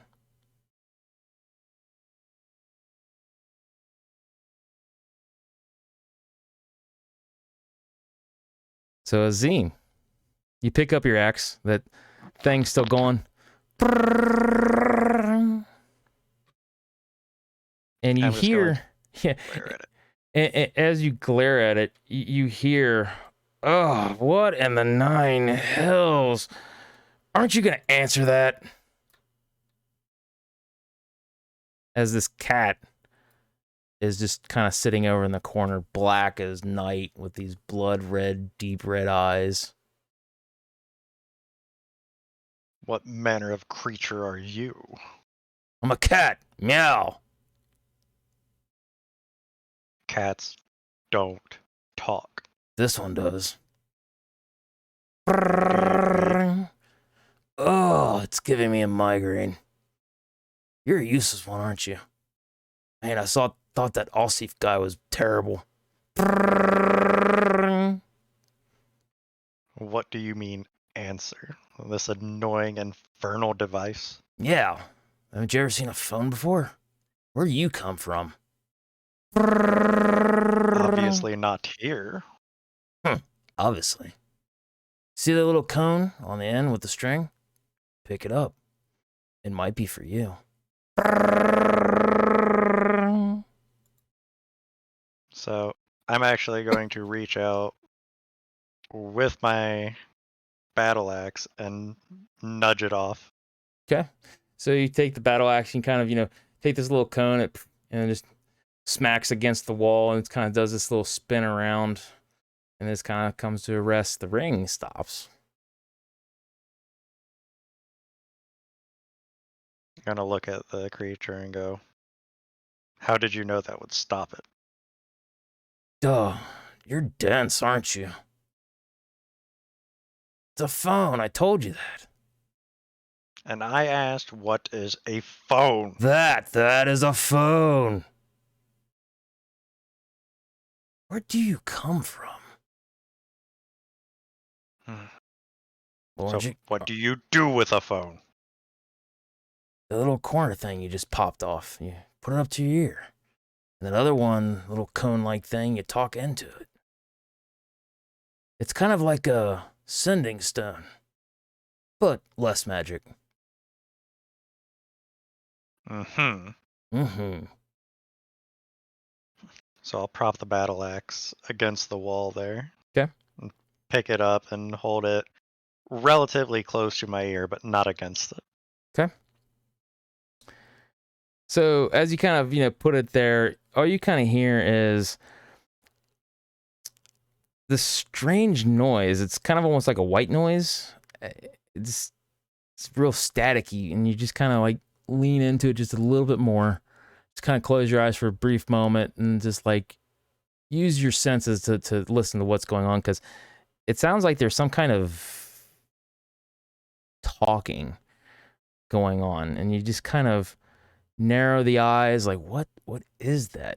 And you can just kind of hear people screaming, hollering, no. And there's like this woman that shouts, stop it. And then it kind of sounds like there's two people fighting, kind of knocking things over, things breaking and stuff like that. Then you haven't been a fighter. You very well know what it sounds like to have stabbed somebody. And very much sounds like that familiar metal into flesh, just that wetness. It just keeps going over and over. And then for a moment, there's nothing but static again. And then as you're kind of listening, you just hear, turn around.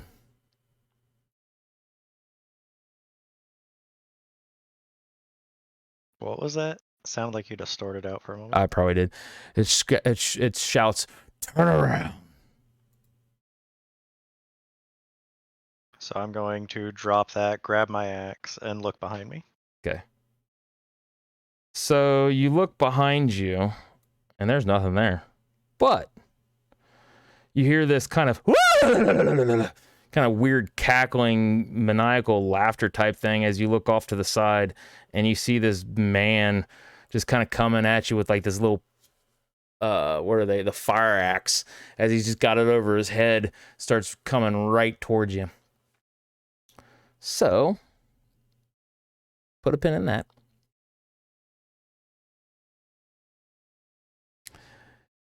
Eric, Yuri is kind of begins to do that examination on the wall. Did you have a check for me? I do now. It's going to be a 10. 10? Okay. That 10 is not enough to see where in the 9 hells the door would be at. You're kind of like going through, really finite, trying to find a pressure or something like that. And as you're doing this, you hear those footsteps. Sounds almost like they come from directly behind you, bolt off into this direction, and then bolt off into this room. Oh, and I will step out here and look around. Sure. Hello. Is anyone there? Azim! Is that you? And I just listen. You kind of take the time to listen, and you can actually hear what almost sounds like crying coming from the room. This room I'm currently in? No, over in this room that I'm pinging. Oh, yeah, you stepped in, excuse me. You hear something that kind of sounds like crying. We'll just kind of slowly inch in the direction towards the sound to see if it gets any louder. It does. It actually kind of seems like it comes from this direction. And I'll continue to move in that direction. Sure. Mace at the ready. Sure. And I will, I guess, make a perception check to see if Absolutely. I can see anything. Absolutely. Perception check will be a 20, 17 plus 3, dirty 20. Yep. Fantastic. Okay, so as you're kind of looking around, you're going to notice that there's some clothes on a rack and things of that, and there's what looks to be a little kid just kind of hunched over. You're assuming it's a girl from the way the dress is and just the kind of whimpering and the crying. Her face is kind of covered in her hands. And where exactly? Like in the corner here? Yeah, in the corner where you're facing. Yep, okay. Exactly there. Okay. So as you're kind of doing, you hear her whispering underneath of her breath. It sounds like she's saying, "Mom, where are you, Mom?" I will just take my light and shine it in that direction, see if there's any reaction to the light. There is no reaction to the light. It actually looks like she's got her head down and her head just completely covered her face with her hands, like she's not paying any attention. Does she resemble the girl that we saw when we came in here? Interesting question. Different? She looks completely different. Like a completely different entity. Like a completely different entity. Okay. Absolutely different. The dress is different. The voice is different. Size. Even though she's kind of crouched over, you can kind of suss it out that it's a different kid. Where did you come from, little girl? So, as you ask that question, you notice that the voice seems to kind of increase and almost begins to kind of distort as mommy. All right, I'm gonna sacred flame this little girl. Sacred flame in it? I'll do sacred flame on the girl. That is actually a 60-foot range, and the creature, entity, spirit, whatever it may be, needs to make a what is that? Dex saving throw, DC 14. Absolutely. She fails. All right, then that'll be 2d8 worth of damage. Okay. Ooh, that'll be 8 points of sacred flame damage. Okay, so as you put up this sacred flame and just hit her with it, I can't remember. Does that go in a rate? You said a radius? All right, so Sacred Flame is a flame-like radiance descends on a creature that I can see within range. The target must succeed on a dex saving throw, which they or it did not. Takes a die 8 radiant damage. So it's not a cone or a line? Nope, just kind of like a... Hits one creature. Okay. Like a one creature Okay, that's the part I burst. need to know. So, Mhm. yeah, as the sacred flame kind of comes down, poof, and hits this body, you can kind of see that it just kind of torches up, and almost out of instinct, the head shoots up while her body is just engulfed in this flame, and her head just starts turning around where her body's completely just standing there or crouched there, and you can kind of hear this popping and this cracking, and there's this like sick maniacal smile on her face as you see like these hollowed eye sockets that have look like some kind of dried and crusty blood, and she utters this, "There you are," and then she falls over dead. And as you kind of take that moment to think, despite not having eyes, you kind of get the very distinct feeling that she wasn't talking about you. And you kind of do that like lean over your shoulder to kind of look back, and you see this large, ungodly spider humanoid looking thing where the torso of the human's kind of merged into the body of the spider. The creature's maw is like wide open with these sharp fangs that drip this venomous clear liquid. Her long hair kind of covers these multiple eyes as she's basically in the door that you had just come from over here. Okay, so the creature is located over in this door. Yep, matter of fact, the creature is located right here. Okay, it's good to know. All right, so now we jump back to Hestia. All right. What? With the Jack in a Box, the music box thing Mhm. in hand, she's going to make her way out of the child's bedroom. Okay. Just kind of thinking to herself, it's just one of the boys playing a prank. Okay. You know, they just put the doll there, took it away. As you say that and think that to yourself, you just happen to look over and notice that the doll is right here. The doll is kind of hunched over slightly, and it's very strangely cobbled together. If you'd want to call it a puppet, and it's roughly 3 to 4 feet in height. It has no legs, but rather its kind of torso is placed onto this platform that goes down to like the single wheel.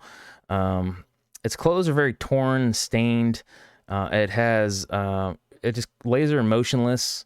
Its hands down to the side.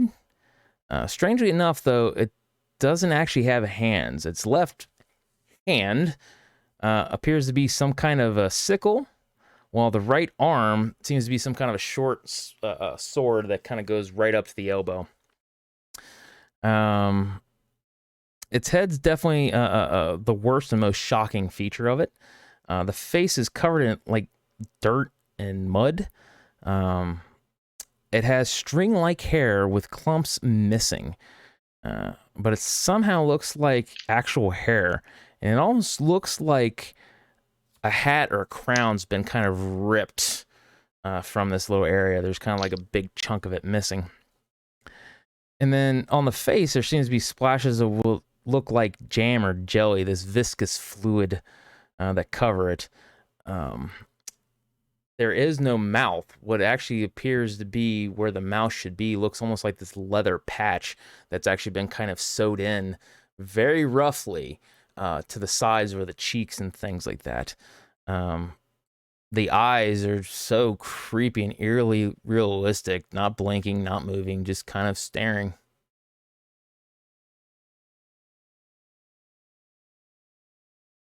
So, because she hasn't found anyone else, she decides that she doesn't really need the flame anymore. Okay. Just looks at the thing and say, you look like the worst of them all," and just throws the flame at it. Okay. So go ahead and give me a dexterity attack, ranged attack, excuse me. So to hit,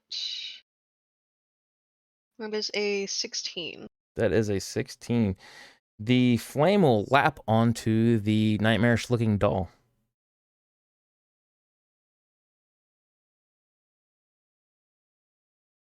go ahead and give me some damage. So it's 2d8. Mm-hmm. That's a total of 7. 7. Okay. So yeah, you just kind of take this flame, flick it right at it, and it hits onto kind of like where the torso is, and it just kind of slowly begins to spark an ember as it rises up. And the doll that was kind of laying lifeless and motionless will now take its eyes and kind of look in your direction. And that kind of jelly jam stuff that's on its face kind of starts coalescing around where the leather patch is. And you kind of wince to see that it actually looks like it spells out the words no with an exclamation point.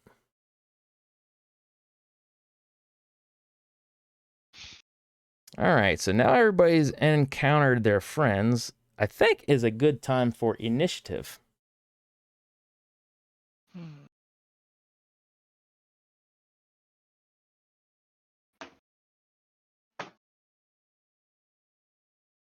Clear it all. 19. 19. A 16. Let's see, we need to add. Add to turn. 19. And we have to add 16. Yuri, my friend, what did you have? That is an 8. Going off strong with an 8. Love it.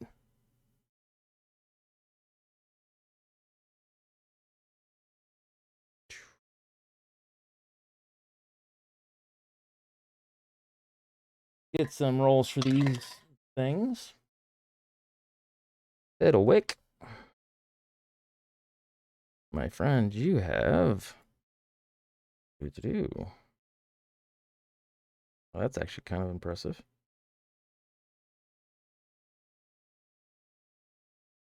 Bruh, really? All right. Bro. So, Mama Spider. Ooh, Mama Spider not nearly as good. Mama Spider only had a 3. And the hash slinging slasher. Need to roll for you. Oh, I'm not liking these dice today. Whopping 4. All right, so descending. So it has the appearance that Azim, you go first, followed by Hestia, then our wheelie dealy doll friend, then Yuri, you are after that. Then after that is the hash slinging slasher, and then bringing up the rear is the spider bitch. So, Okay. Azim, what would you like to do? I'm going to yell halt. Okay, were you First. trying to intimidate, or are we just trying to persuade? More of a command, whatever you would count that as. Just like a one-word phrase to see if it responds.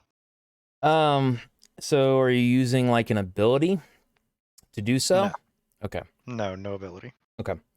It does not appear to want to halt. Okay. Then I am going to go up and smack the shit out of it. Smacka the shit. All right, so smacka the shit away.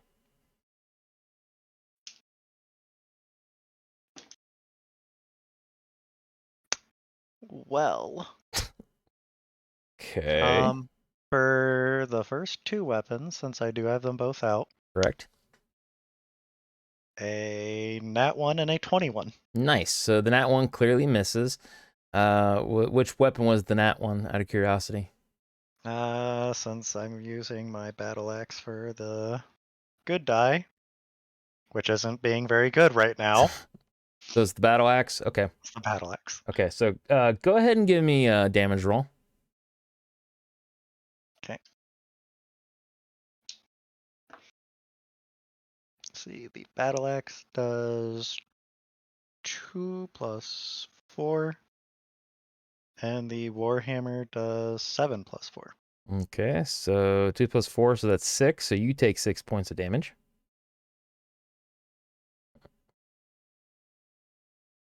And well, Then 7. it should take 11. I said 11. Yep. Bam. And you take 6. Yep. Alrighty then. And we're going to try that again. Absolutely, because you have an extra attack and you dual wield. Let's try it again. I get 2 attacks per action as well. Mm-hmm. So this should still be part of my first action. Let's see. Hold, wind, and what? So So for one action, you basically get to attack an attack. So I don't have similar to like Zika did, which was 2 attacks with 1 weapon. You do, but the thing is that you can attack with your main weapon or offhand weapon as your action, and then you can attack with a bonus action in the same round or the same like attack. So that gives you your 2, and then that's the first attack, and then you get the second attack, so you get a total of 4. Does that make sense? So you've already made 2. Now you got to make 2 more, and then you're done. Unless you want to do, you should still have your not second wind, the action surge that can allot you more. So. Well, anyways. Yep. 7 plus 7, so 14 and 25 to hit. 14 and 25, they both hit. Okay. So for damage, they both do 11. So 22 points of damage. Fantastic. And I will go ahead and let that be my turn. Alrighty then. So Hestia, it is your turn. Whoop. There we go. Yeah, sorry. No, you're good. I just started moving it. So Hestia is actually going to use Burning Hands. Okay. So the creature must make a dexterity saving throw of 15. Must make a 15. Well, on the die, it had a 19, so yes, it does. So 21 in total. So it still takes half damage. That's fine. Perfectly fine. So do up that damage.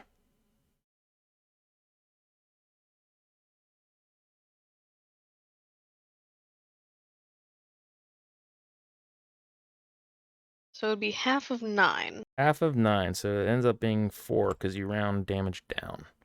Boop. So 4 points. And it also ignites any flammable objects in the area that aren't being worn or created, and it is a 15-foot cone. Oh, absolutely lovely. So there is basically that. So this ends up catching on fire, and then just the every little bit of this starts catching on fire. So I don't have any fancy fire things for my thing. We'll just have to kind of wait. No, I do have a pen though. That's not the one I wanted. Boop. Move you over here.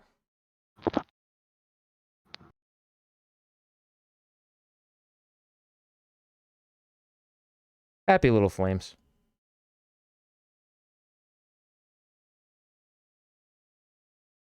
All right. I believe that is all I can really do. All right. Let's see here. 80. There we go. All right. So that is actually a really good round for you. So we are happy. You're a... Nope, I lied. It is now the abominable doll's turn. It is pissed. Surprise, surprise.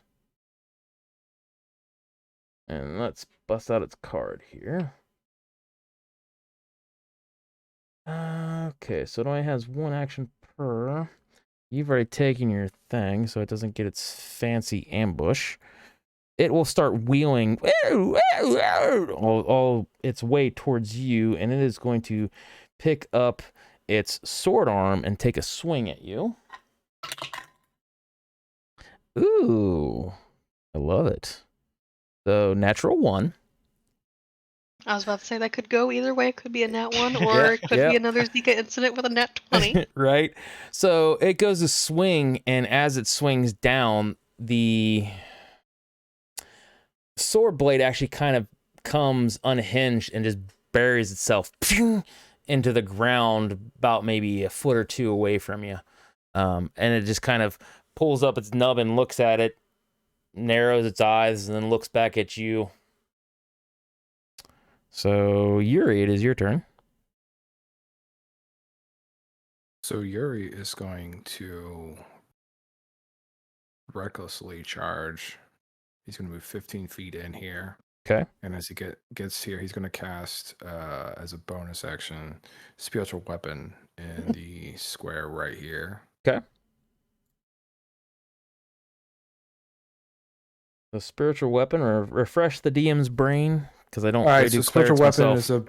it's a bonus action, and you basically create a spectral weapon within range that lasts for the duration of Gotcha. 1 minute, 10 rounds. As soon as it can make a melee attack. As soon as you pop it out, right next to a creature, it's going to be within 5 feet of the creature. Okay. So it is considered a bonus action. And I think now that you're saying that, you get to pick what the weapon looks like, right? Sure. Yeah, so- it can just be a mace is fine with me. Okay. So yeah, this big Green Lantern-like mace. Yep. Pops out right next to it, and it will have a 20, dirty 20, 16 plus, or sorry, 14 plus 6 to hit. Oh, absolutely. That just knocks the spider bitch. And it will deal 5 points of damage, 3, 2 on the die, and 3 for a modifier. So after that, I will step into this space here with 5 more feet of movement, and then swing with my actual mace as my action. Sounds good. And that is going to be a 19 on the die plus. All right, that's going to be a 24. So 19 plus 5. That hits. Give me some damage. And it'll be a d6 worth of damage. And that will do 6 plus a modifier of 2, so 8 points of damage against the creature. Alrighty. Bam. And just like that, she had 8 less hit points. Alrighty, so let's shift back over to the Ashling Slasher. He is going to take his woodsman's axe and just try to cleave your head off. Alright, so I don't think that hits, but refresh my brain. 13 does not hit you, correct, Tim? No. Okay, so yeah, he takes a swing and just goes wild. But he will attempt to kind of come back with it and hit you with the blunt end of it. Oh yeah, the dice are in your guys' favor tonight. That ends up being a 7, actually. So he comes back and he just completely goes right past you, and you're thinking, crazy old coot, what's your problem? You okay, buddy? You need pointers? All right. So back up to the spider chick. Can't say much. I hit myself. You're right. All right, so spider chick. Oh, spider chick did not like getting hit. Spider chick takes her claws. Oh God, I forgot how bad spider chick can be. Takes her claws and takes a swipe at you, and that is a 17. Would a 17 hit Yuri? It does, yes. It hits Yuri. All right, so we're gonna roll for damage. Try to let it be in your guys' favor. Probably shouldn't have done that. Oh wait, that wasn't even the right one. Uno momento. Take 2. Action. Right? Okay, so it ends up being... Alrighty then. So it ends up being 6 points of damage. For its second attack, will more than likely miss 10. The 10 will miss, yes. Okay. So it gets very angry and attempts to bite you for its third and final attack. I'm pretty sure that one landed. That is a 23. That will definitely hit. Okay. Do 2 points of piercing damage.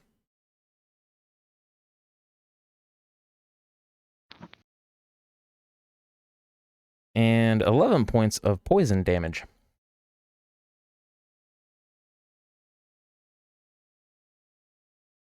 Okay. So it will remain in this little corner, kind of nested up in like this webbing that as you've kind of come up to see that it looks like it's basically like a giant big ass spider that's basically kind of had its web up in the corner and things that, and despite you kind of looking around, apparently it was sneaky enough not to be spotted. But yeah, that ends the spider's turn. So let us travel over here to Azim. Okay. I am going to take another swing at this guy. All right, swing away, Meryl. Swing away. Let's see. 23 for both weapons. Both hit.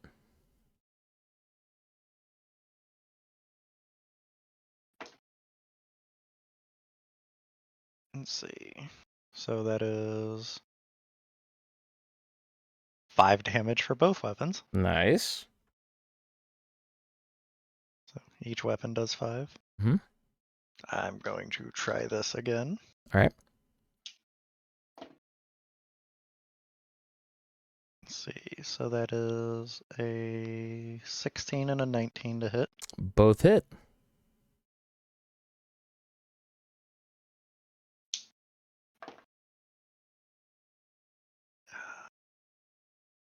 So that is 5 plus 11, so 16 damage. Okay, So it's so a total of 26 damage that turn. 26 in total for the second round of attacks. For both rounds. This one is 16. So 16. Okay. So 10 the first, 16 the second. Gotcha. Yeah, because I've already deducted the 10. Okay. So, boop. All right. Was there anything else that you'd like to do? No, I think my guy's still good. All righty. So, Hestia, it is your turn as you're looking at this cobbled mess of a doll. And you're going to notice that the flames seem to catch on something that is very flammable. Perhaps all the dust and things that as it just kind of starts crackling and spreading like a wildfire. Haha. All right. So I get paid the big bucks. So at the sight, Heskey's just gonna laugh to herself, like, this is great, Best day ever. right? Easy there, Tina. So she is actually going to use Chill Touch. Okay. So let's see, it's going to be an 18 to hit. That is a hit. Where's the D8?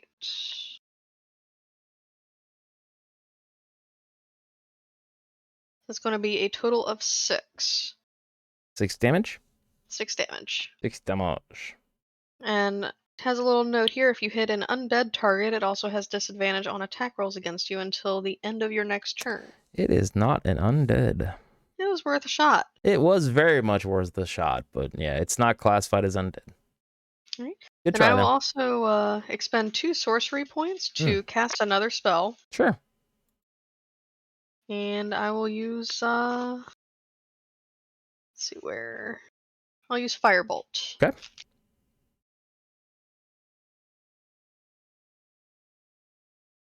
That is a 14. Oh, that hits the sweet spot. You, pow, hit this thing with Firebolt.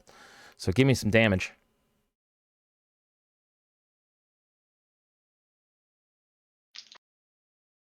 It is a total of 12 damage.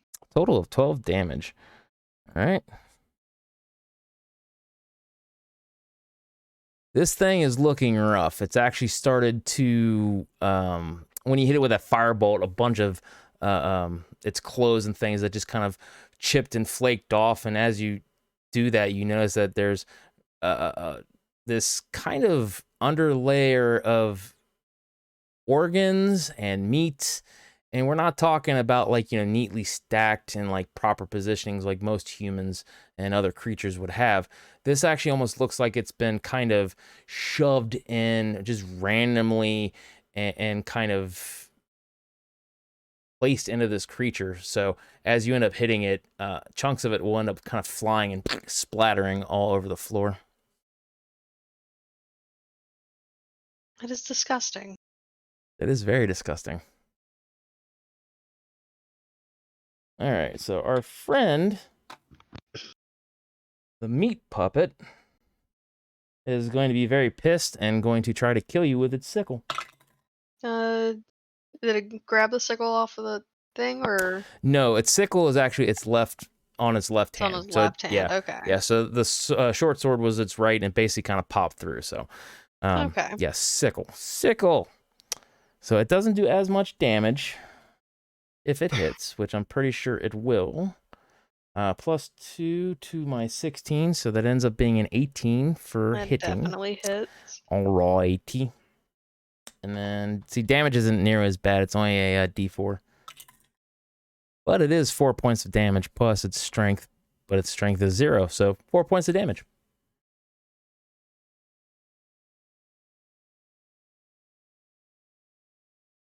Alrighty. Yuri, my friend.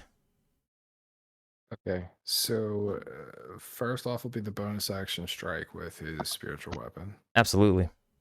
That's going to be another 24, 19 plus That is a hit. 6.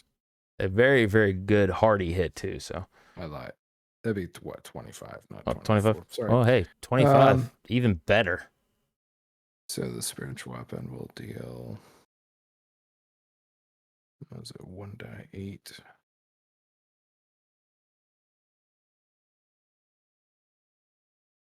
Okay, so it'll deal 10 points of damage, 7 plus a 3 modifier for the spiritual weapon. So 10 points of damage, you said?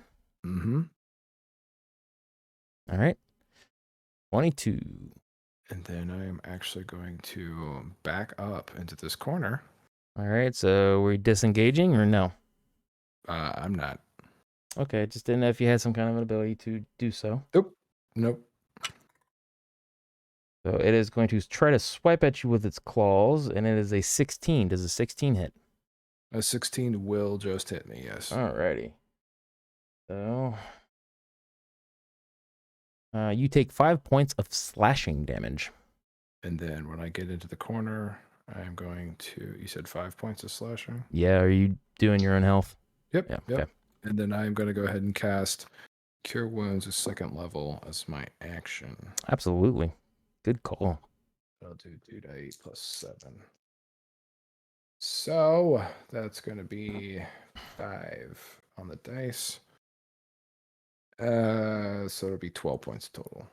All right, so Health. you regain your 12 points. Mm-hmm.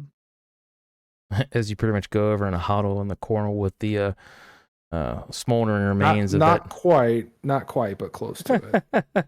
Still, yeah, the smoldering remains are just kind of sitting there. Alrighty then, so. it. That'll be my spiritual weapon. Let's head back to Jack the Ripper. All right. Jackie Boy is going to try to hit you with his first attack, and that ends up being a 21, which should hit.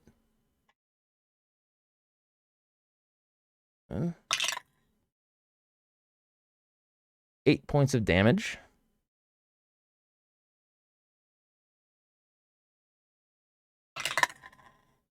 Ooh. All right, so comes back at you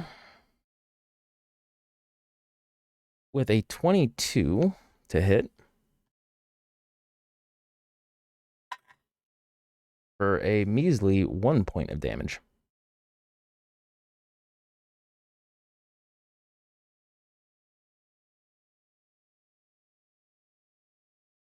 All right.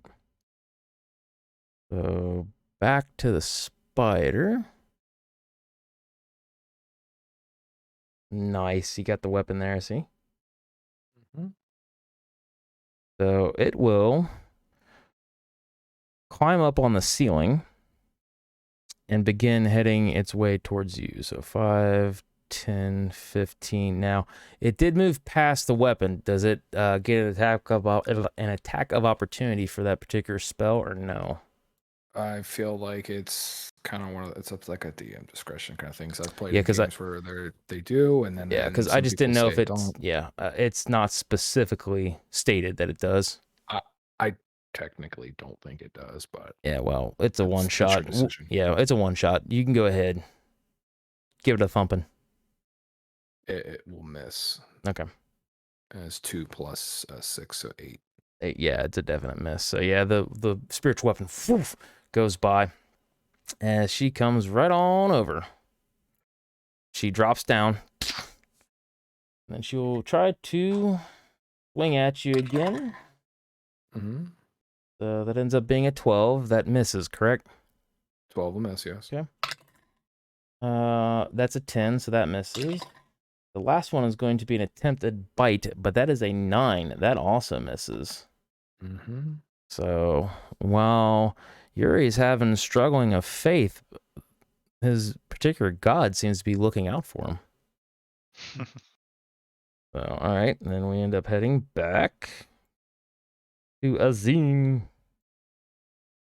You'll never guess what I'm going to attempt.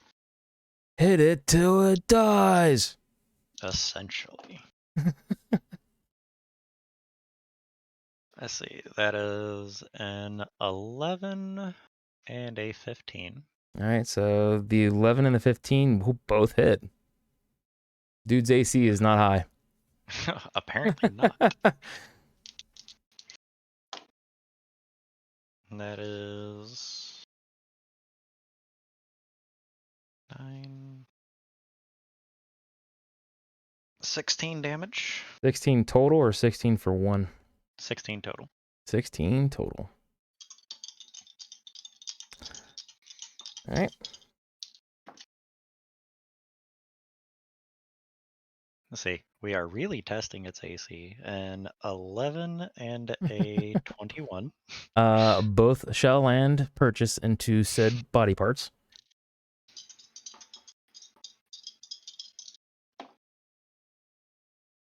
Ooh, I like these. 19 total. 19 total. So how would you like to do it?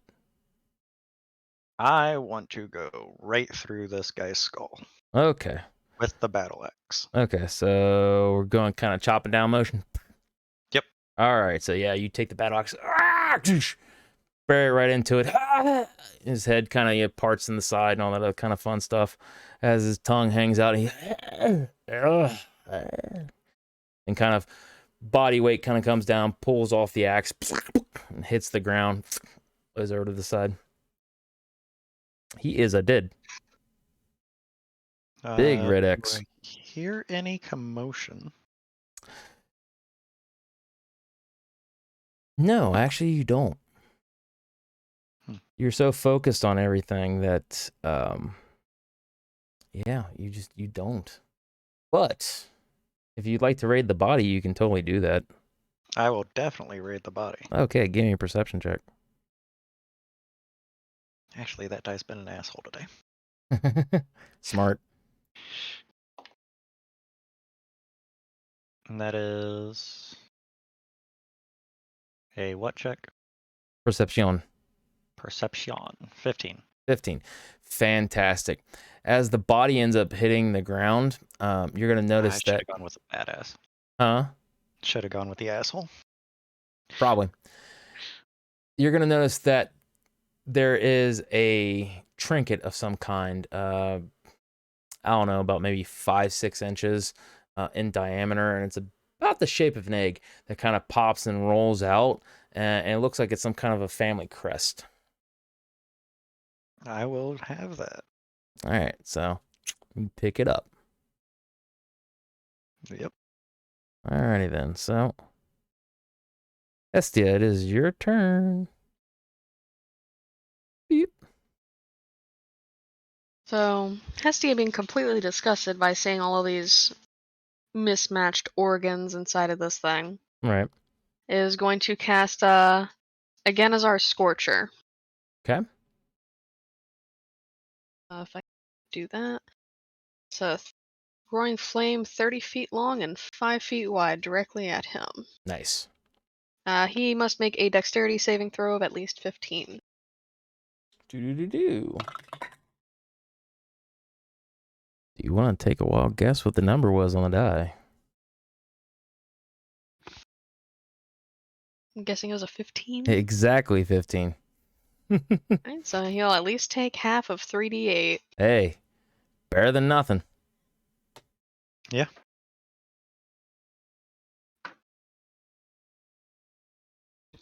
So 17 rounded down. 17 rounded down, so 17 halved and rounded. yeah, so round down then halved, so 16, so halved to 8. Would you like to describe how your fun friend perishes? Essentially, as his body is engulfed in the flame, you just see his insides just kind of drip down and out of their place, as wrong as it may be already. Right. And just kind of slumps to the ground. Nice. Kind of rolls back on the wheel. I got you. Alrighty then. So yeah, did. So he no get no turn. So you're up. So I will take the bonus action to move the weapon Okay. behind the spider, and I'll strike quickly with the mace, So my actual physical mace. mhm. And that is going to miss, as it is We're only going to 8. give you an advantage on that, because even though it's your spiritual weapon, I'm going to count it for this one as being flanked. Okay, then the advantage will make it a hit with a 18 Absolutely. plus 5. Absolutely. So total 23. And that will be a total of 4 points of damage from the mace. 4 points of damage. And then I will shift and move there. Yep.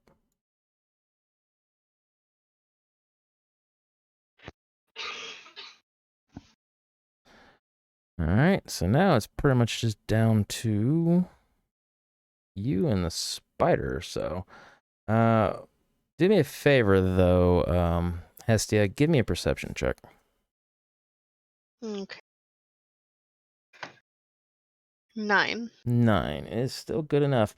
As the organs had kind of, I forgot to do this, but as the organs had kind of slumped out and done, flopped to the ground, you're going to notice that there was this kind of 3-inch by 3-inch square looking thing that looks like it's kind of a family crest of some kind that kind of pops down there. And of course, it's naturally covered with all kinds of viscous fluids. Just gonna toss the little jack-in-a-box thing over the shoulder like it's useless anyway. Right. And pick it up. All right, so now you've got your item. All right, so 21 will hit, I'm sure, for the claw attack. Spider Mama, don't play. So it ends up being 11 points of damage to you. I'm assuming you're referring to me. Yes, sorry, Eric. Oh, okay. My bad. Yeah, I wanted to kind of get that before it popped out of my mind that I had forgotten to give her her item. Gotcha. Alrighty, so that is a total of 7. Ooh, dice are starting to favor you again. So that is a total of 11. So she hit you with the first claws, she missed you with the second claws, and then she tried to take a bite out of you, but missed that as well. Mm-hmm. Alright, so it is now your turn. Yep, and they will bonus action attack with the spiritual weapon mace. Sure. And that's going to be 17, 11 plus 6. So that is a hit. And the damage from the spiritual weapon will be 10, 7 plus 3. Ooh, good, good. She is looking very, very rough. Parts of the thorax are missing. There's chunks of her actual quote-unquote human forms missing, bleeding. And then I will cast Sacred Flame, which is a Alrighty. Dex 14 Dex saving throw. Yep. Ooh. So let me get her actual dex thing here. She has a 5. So she takes all that. And that'll be a whopping 3 points of Secret Flaming damage. You're kidding, right? 3 No, points? 3. Okay. 2 plus 1. 3 Okay. whole points. Three little points. Mm-hmm. Out of all the characters, I have a sneaking suspicion that the cleric is going to end up dying alone. Probably. All right. The first attack ends up being an 8, so that will miss. Claws, second, is a natural 1. And I'm going to say that she overswings this and basically kind of smacks into some of the clothes racks and things of that and gets herself tangled up. And will nerf her, basically, her third attack. Okay. She'll actually get herself tangled up that bad that she can't attack. So it goes right back to you. Okay. Then I will attack with the spiritual weapon. This is a bonus action. That is going to be a 13, I believe. Let me double check my number. That is 7 plus 6, so 13. On the Fantastic. spiritual weapon. But that If is a that- miss. Okay, I was going to say. Yeah. So then it will attack with the actual physical mace. Sure. And that is going to be a 17 to hit. 12 That plus is 5. definitely a hit. So give me some damage. Mm-hmm. And that is going to be 5 plus, it'll be 7 points of damage. 7 points of 2. damage. So how would you like to end this abomination's life? Just kind of aggressively attack it until it just begins to like snap some of the legs and then just keep tearing into it. Sounds good. So yeah, you basically just kind of haul off with the mace, smack into it, take chunks out of it. It squeals and squeals and screeches in pain as it tries to get out of these clothes racks and things like that. But you just kind of take one hearty swing as it turns around and you just smack it right across the face, and you hear just kind of the popping, snapping of its spine as you kill it. Mm-hmm. So it kind of lays there for a moment, lifeless, twitching from, impulse. And then you'll kind of hear this noise as the abdomen of the spider part, that little sac thing, kind of explodes a little bit as these little tiny baby spiders just, and this crest looking thing that's about the shape of a diamond kind of pops up that looks very similar to the crest that you had seen on the fireplace downstairs. Okay. I'll reach in and pull it free of all the viscous. All the viscous. Things. Yeah, Mhm. yeah. All right. So that ends combat. Yay. Yay, indeed. So we will start with old Azim. Azim, what would you like to do that you've conked dude in the head? You've gotten the little gem crest thing. So I'm going to turn around to look to see if that cat is still there. You look, and the cat is still there, and he's just kind of looking at you. Well done. What was that all about? So I don't know, but that was impressive. So, what is this place? It's a house? Question mark. I entered here with my companions. My companions do not seem to be here. Oh, they're here. They're here, all right. How do I find them? You don't.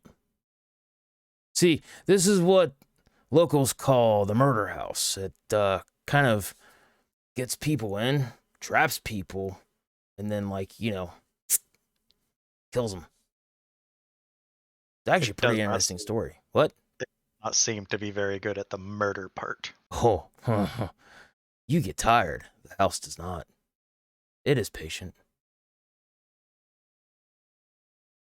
But I did happen to notice that you have a nice little shiny there. I did get this. Yeah. What is it? It's a key. You have a little bit of an option here, I think. When I've been around the house looking around, that kind of looks like it would fit on the door frame to the exit there. It's a way to get out of here. Possibly. Maybe. I don't know. I haven't tried.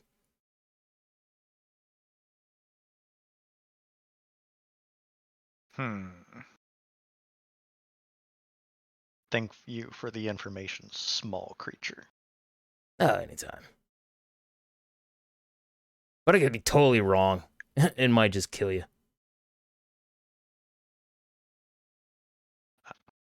Either way, I will at least investigate. Oh, good luck with that. So I'm going to head over there. All right. So you head over there, and the little creature wasn't actually lying. There does appear to be some crests, or not crests, some indentation that looks like you can put some objects or crests or things like that into. One of them is the shape that you have. The other one kind of looks like it's a square, and the other one kind of looks like it's a kind of a diamond. And you do notice that there's one that looks like it's almost kind of like a spade shape that's actually been put in place. So I will a full arm stretch as far as I can from the door. Attempt to insert my crest. Okay. So yeah, you kind of reach out, and you put the thing in, use the finger to make sure it gets into place, and you kind of hear this dunk, to which everybody else around the house hears this dunk that seems to come from the main entrance where you guys had entered. I will start making my way in that direction then. All right. I'll also start making my way, and I'll close this door behind me so that the fire doesn't spread too fast. All right. All right. So I will also use my second wind. All right. So go ahead and roll your dice to get your stuff back there. All right. So Yuri, you end up coming down the stairs. Mm-hmm. All right. So as you kind of go by, you notice that the cat is sitting near the stairs. And you kind of walk past it, goes, whoa, where are you going? Where are you going? I am done with the cat. I actually wish to oh, maybe You're not the only one that's done with the cat. Yeah, you trust me. Not the only one. Yeah, I'll go ahead and do it. I'm gonna go ahead and do where's it at here? Sacred Flame on the cat as I walk by. Just kind of snap my fingers because I'm done. Okay. I don't want to acknowledge the cat anymore. All right. So it's a DC 14 dex save for the cat, which will Sure. probably beat it. Oof, it goes up in flames. Oh, well, there you go. I'll just continue to walk towards the sound, which I'm assuming is in this direction. Which was actually in this direction. Whoop. Okay, Yeah. then that's what I'll do. So I come down the steps, snap my fingers, sacred flame, and then just go towards the sound, which is what, right here. Yeah. So you are Okay. going to notice the same thing, that the diamond shape crest thing that you'd got actually seems like it has a place to place that into. Okay, then I will put it right in there, just pushing it straight in. Okay. So as you come down the stairs, Hestia, you like you hit the bottom of the stairs and you just see this cat kind of and you're what an asshole. I'm sorry, Oh, who's an hey. asshole? Probably you two. The one guy, he just poof tried to catch me on fire. Figured you didn't want my help, so I just kind of poofed out of there. What do you mean? I thought you said there wasn't anyone else here. Yeah, there's no one here. Fine. Yeah, So, okay, so I might have known about your friends.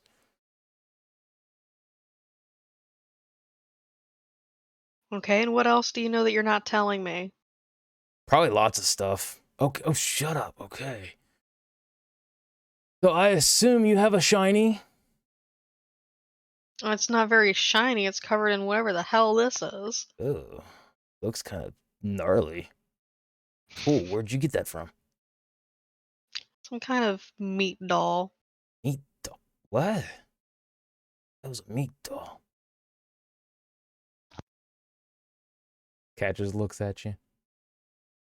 It's what it says, what it sounds like. It's a doll made of meat, and it was just embedded in one of the organs. What can I say? I was just wanting to know what meat doll. Those are two words that I just don't put together in normal sentences. So, as you're kind of having this like weird, awkward conversation with this cat that's speaking with you with some kind of weird telepathy thing, he says, "Hey, that square thing looks kind of familiar. Kind of looks like it might fit in that little hole over there near the door." So Hestia is gonna go up to the door and take a look at what he's motioning to. Yeah, basically there are 4 spots where 3 of the 4 spots have these crests that are just kind of been put into them. And there's this one hole that appears to be able to put that kind of square crest that you have into. It's kind of off to the side. It was something that wasn't readily noticeable once you came in. Everything's in such disrepair, you didn't give it too much of a second thought.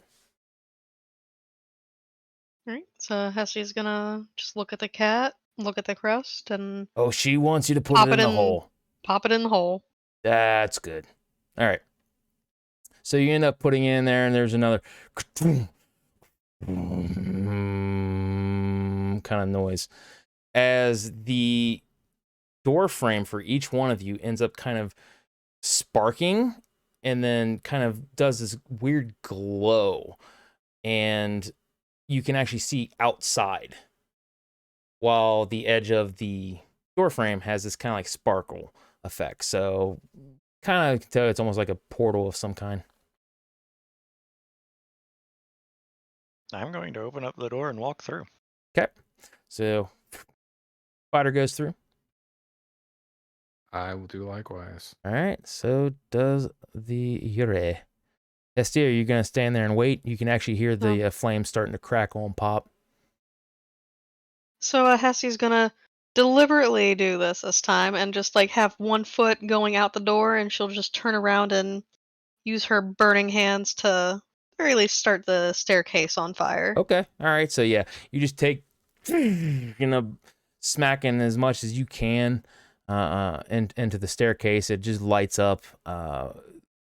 There's really no protective coverings or lacquers or things like that anymore. It's just pretty much brittle wood at this point. So it just goes up in flames as the cat goes, that's awesome. And just kind of tromps out, goes right through the portal. Yeah, just go right behind the cat. Okay. So you end up going right behind the cat. So everybody is now once outside. This time, you will not see those horrid children. The house has the appearance of has the appearance that it is on fire. There's some kind of bright lights and things that going on. You find the compatriots that you had come into the house with, along with another person that you did not see. This woman is, mid 5 foot range, something like that, and she has this kind of X across her face that goes right across the bridge of her nose. And she stands there and she kind of holds out her hand and motions and says, "Come on, Sam, let's go." And the cat just goes and just jumps up, gets on, kind of rolls around, and gets onto the shoulder of this woman. And she looks at you and says, "Oh, thank you. I've been stuck in there some time." Who are you? Name's Chrono. You are I am Yes. Azim. Azim, and you are. She'll look over at Yuri. Pissed. That's what he says. You are not the only one, friend. What? And then she'll kind of look over at Hestia and say, "What the fuck happened to you?" What do you mean, what happened to me? What happened to you? The hair's on fire. Mine's not. Yeah, but this is normal for me. She'll kind of narrow her eyes. That thing on your face is not normal. Oh, she'll say, "Oh, it's just a mark, beauty mark." We'll say, "I've had it for some time." Sacred Flame. Oh my god, I gotta bust out Chrono's shit.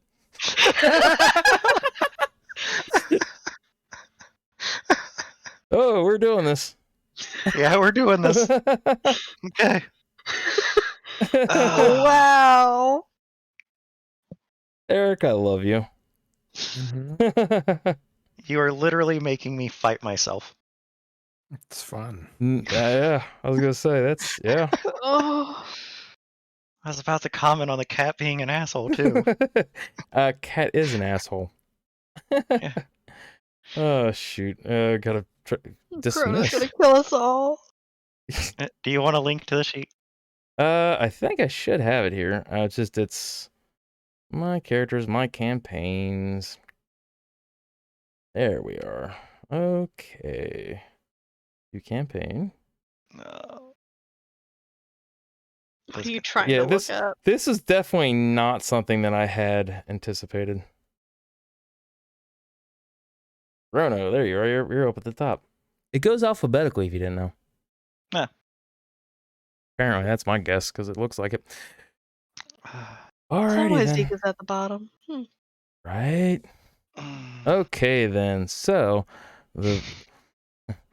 you bust out a sacred flame. So that was basically the surprise. So before the combat starts, yeah, sacred flame occurs. Mm-hmm. Also, I'm not sure Chrono's HP is right with everything that we did with making this character. It's not. Yeah. So I'll re-roll that later. That's fine. Good news for us. Right. Oh. So that's a DC 14 save, dex Okay. save, Give me a second. which will probably pass because every time I've ever used Sacred Flame, it's like 30% of the time. It's 30% of the time, it works 0% of the time. something like that. Yeah. Okay, so do you want to know what she got on the die roll For what? for your sacred save? flame? Yeah. If it's more than 14, it's I'm rolling on initiative. So Yeah, I know. It's 14. that's fine. So that's a total of 16. So we're going to have this token, since technically the token that is being used by Tim is Chrono. We're going to add this to turn. Yeah, this is definitely one of those things I was not expecting. Mm-hmm. Yeah, Alrighty. me neither. Hey, thank you, Eric. I love you. My initiative is an 8, so you can keep it the same. Okay, cool. All right, so Azim, what is yours? We're about to find out. Good question. 15. 15. Estia, what do you got, my friend? I know- have a 4. No, I'm really Again? glad I used that heal. Well, I mean, you never know. So, Azim, it is your turn. Then it is this Chrono woman. And then you're after that. And then Hessia, you're bringing up the rear. So, Best game ever.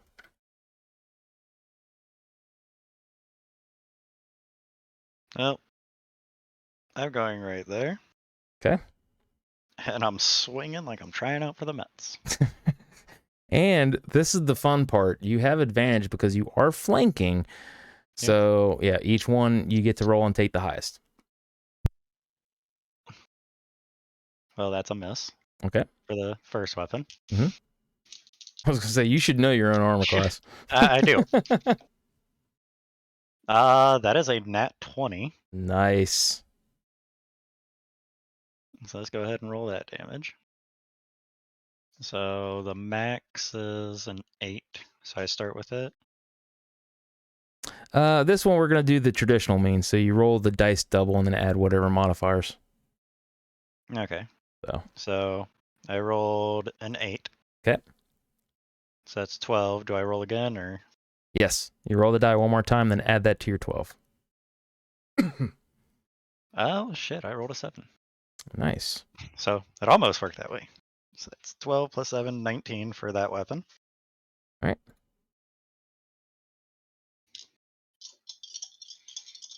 Let's see. That is a hit for that weapon. And a miss for that one. So there is 5. And now I am going to use Action Surge. Okay. Good call.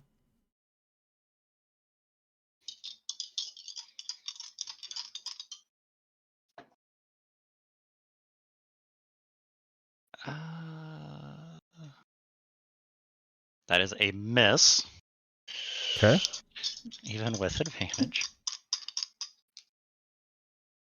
And a hit. Nice. And that is 10. All right. So let's see. Now that you've finished your thing, as a reaction, she will end up hellish rebuking you. So give me a dexterity saving throw.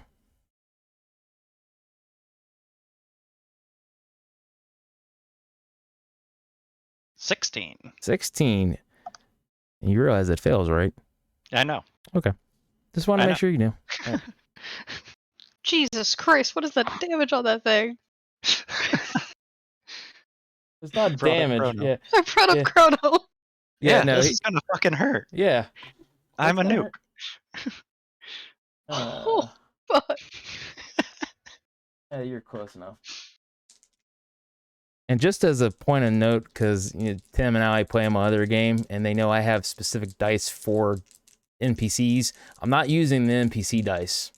Oh, Yeah, I'm using the I player don't expect dice. you to. Yeah, I'm using This player is dice. a player character. Yep. And there's a good reason why I use them. All right.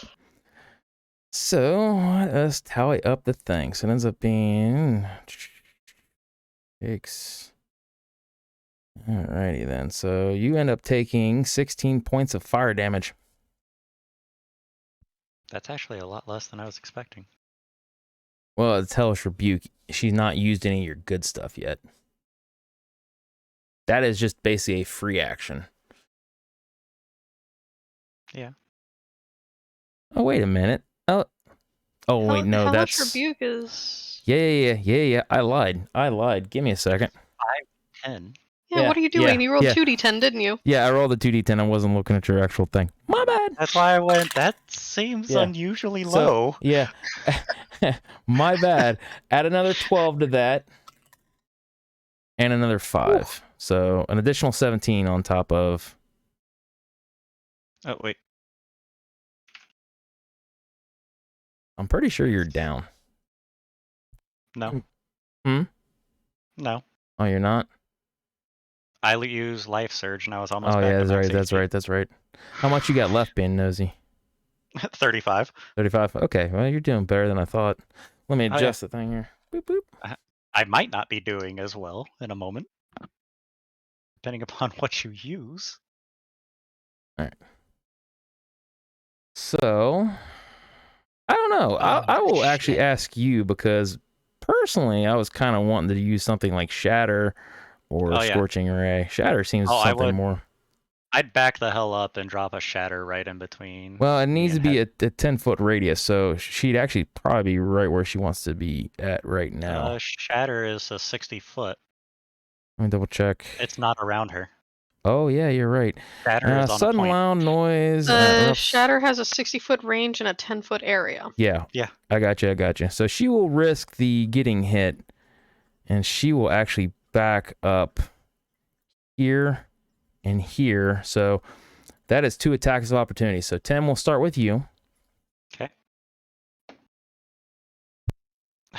Nat 1. Nat 1. So you end up swinging and missing.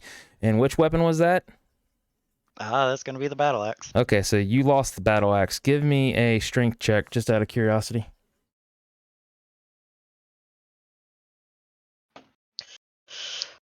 That is 12. Oh, okay, so you yeet that thing all the way over here, where the green X is. So give me a second, because you may or may not see that. I see it. Okay. So, yep, there goes your weapon. All right, Allie. So what is your melee attack? My melee attack is just unarmed strike. Let's go with. It is a 16, which does not hit Chrono. Nope, it does not. So, yeah, she jukes, she jives, she stays alive. So, yeah, as she goes back, she's running, and you hear her kind of, mutter something under her breath. And I'm pretty sure this also has the hand components. And she kind of, moves her hands and then points back, like right in between the two of you. So, you guys need to make Constitution saving throws.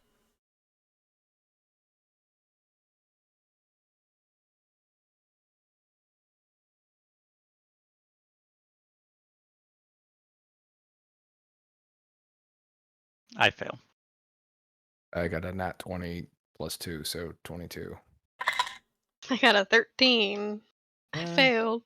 So hold on to those numbers in your head, because I got to roll and then add up and then let you know whether or not. So it ends up being. Oh, if you roll good.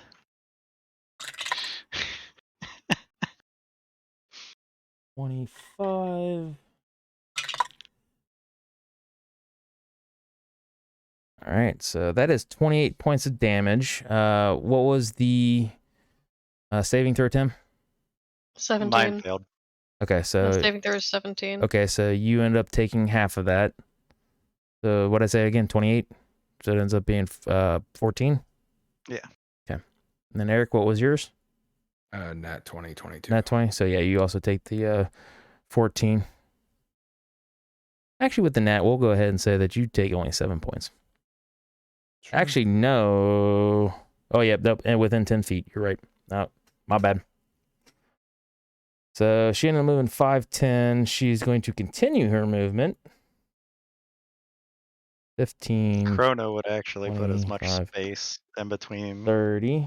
us and them as possible. That is 30 feet of movement. That is the much space as she could. So she is right there. So what would everybody else like to do? When I say everybody else, Yuri, it is your turn.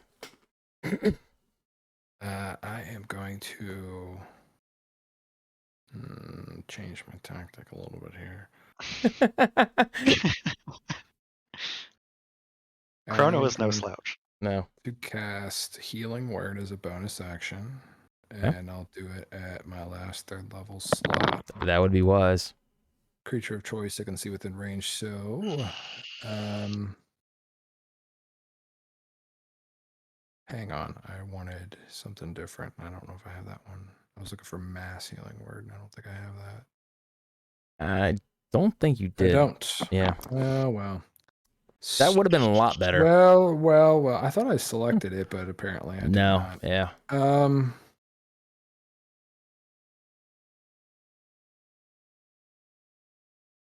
Well, I shit. guess. Okay, I will just go ahead and cast a spiritual weapon directly behind. So I'll cast a spiritual weapon there. Okay. Let's see. Let's make it look like that. So that'll be the spiritual weapon. Okay. It'll attack. And it's a nat 20. Nice. So it'll have a nat 20 plus 6, I think is what it is. Okay, so that'll be, are you doubling the dice? How Yeah, do you we're do your doing the crit? standard dice. So that'll be 12 plus 3, so that's 15 points of damage. Okay. And then I am going to move here for cover. And I will use my action to exchange my weapons from the mace that I had out. Yeah. Changing over to a light crossbow. All right.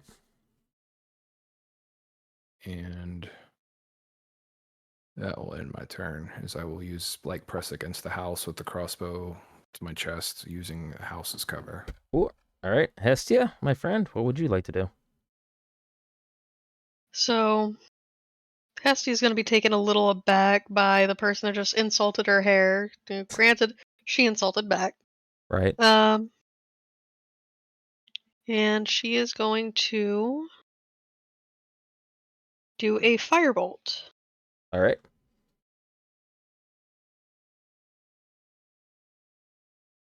Pretty sure a nat 20 plus 7 would hit Krona this time. Yes, that it would. Yes.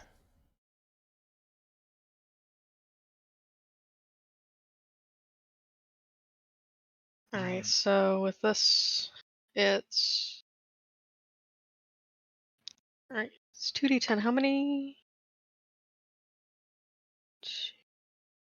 If it's Wait, I'm not 2d10, you really- roll it roll them double, so it ends up being 40-10, and then you add the numbers.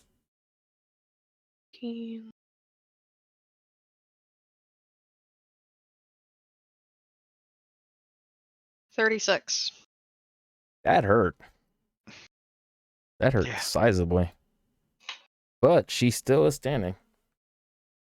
And I can also use 2 of my sorcery points to cast another spell as a bonus action. Nice. So with that, I will do another firebolt. Alrighty. Another nat 20. This is awesome. I love you, Eric. Thank you for initiating this. This was great. I really want to call you a bitch.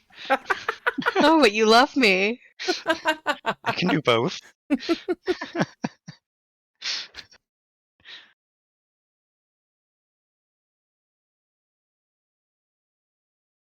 That's an 18. 18.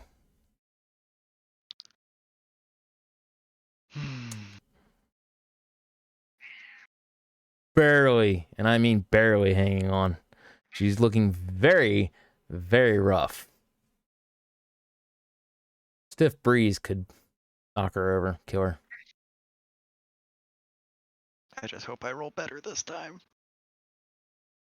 Wait, you or yourself? That's what I was getting ready to find out. Like, whose team are you on here? Right? Yes. No matter who wins, I win. That's right. Oh, shit. So is it my turn? Yes, it is Azim's turn.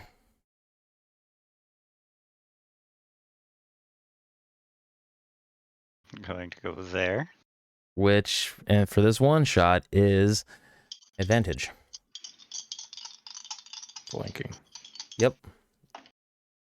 You have the flank. You serious? What do you mean, are you serious? Did you get in that 20? No. Okay. 16. 16? Matches. That matches, so that's a hit. So how would you like to do it? I'm going to roll the damage just to see. That's fine. I can guarantee you with 1 hit point. It's an 8. Yeah. Okay, so All right. So how do you do this? I'm going to go right through the top left shoulder down through like the bottom right near where the hip is. Right. Now, how would Chrono react to this? Out of curiosity, I think I have an idea, but since you are here, To getting killed like this, yes.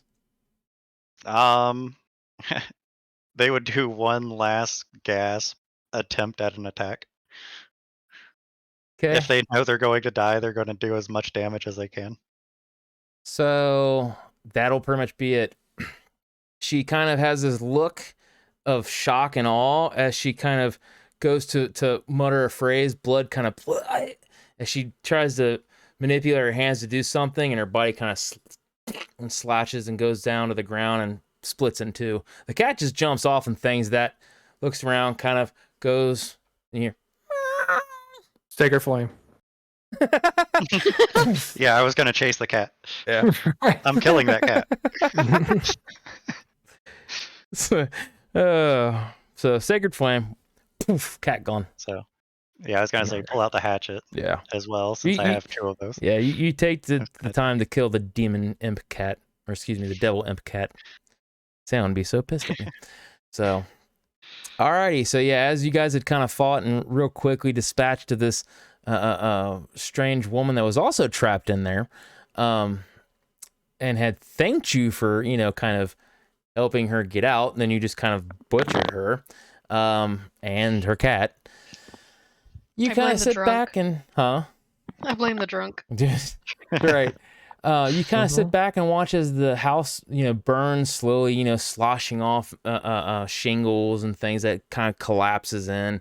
And around that time, the fog kind of dissipates just a little bit. And how would you like to end it? Oh, I'm just gonna take a drink of my water skin and walk off. All Try to right, find so- some other work to do. All right, so walks off into the fog. So I'm just going to look at Hestia and go, I'm going to go see if I can find my comrades. Azim ends up walking off. Thank you for your assistance. All right. Hessie's just gonna look around and be like, yeah, today was a good day. Let's go start more fires. So Hestia ends up walking off. You all walk into the fog, and it's kind of one of those movies as your silhouettes kind of disappear, it'll kind of make a camera shot back to the house that has crumbled down and kind of burnt to ashes, and it'll be kind of like a camera pan that goes around, and suddenly everything kind of starts to almost rewind as the house starts putting itself back together. And once it kind of reassembles itself, 3 adventurers that are not you end up popping through, wondering, how did we get here? As they're kind of talking and things, that these 2 children run out screaming, ah, stopping. What is it, children? There's a monster in our house. So that concludes the one shot. Right. All right, so did everybody have fun? That's my biggest question. Yeah. Yeah. It was Yeah. interesting. It was, It was fun. very interesting. It definitely, despite having niched it down, thinking this should happen in an hour, much like I told all 3 of you, it'll probably end up dragging out, and it did. There was an entirely different way it was going to go, and you guys were so cautious that I was like, you know what, we're changing things right now. So, but ultimately, it was a lot of fun to watch these characters kind of go through this little rigmarole. I think the highlight was, Tim, I really loved and enjoyed how you handled the phone, not knowing what it was. That was great. Allie, I love the little fire bug that you give this character, where she's like, just set it ablaze. I don't care. And then Eric, I love the slapping the accent on it, and kind of being a drunk and just magic trigger happy. And thank you, thank you for starting a fight with Chrono. I was not expecting it. That was absolutely awesome. So I'm just glad we got to kill the cat. right? I didn't expect to actually get away, like actually walk away from fighting Chrono. things could have ended up going differently. I will not lie. For some reasoning, your guys, So- if you didn't nat 20 those times, I can flat out tell you what was going to end up happening was she has got the really good health potions.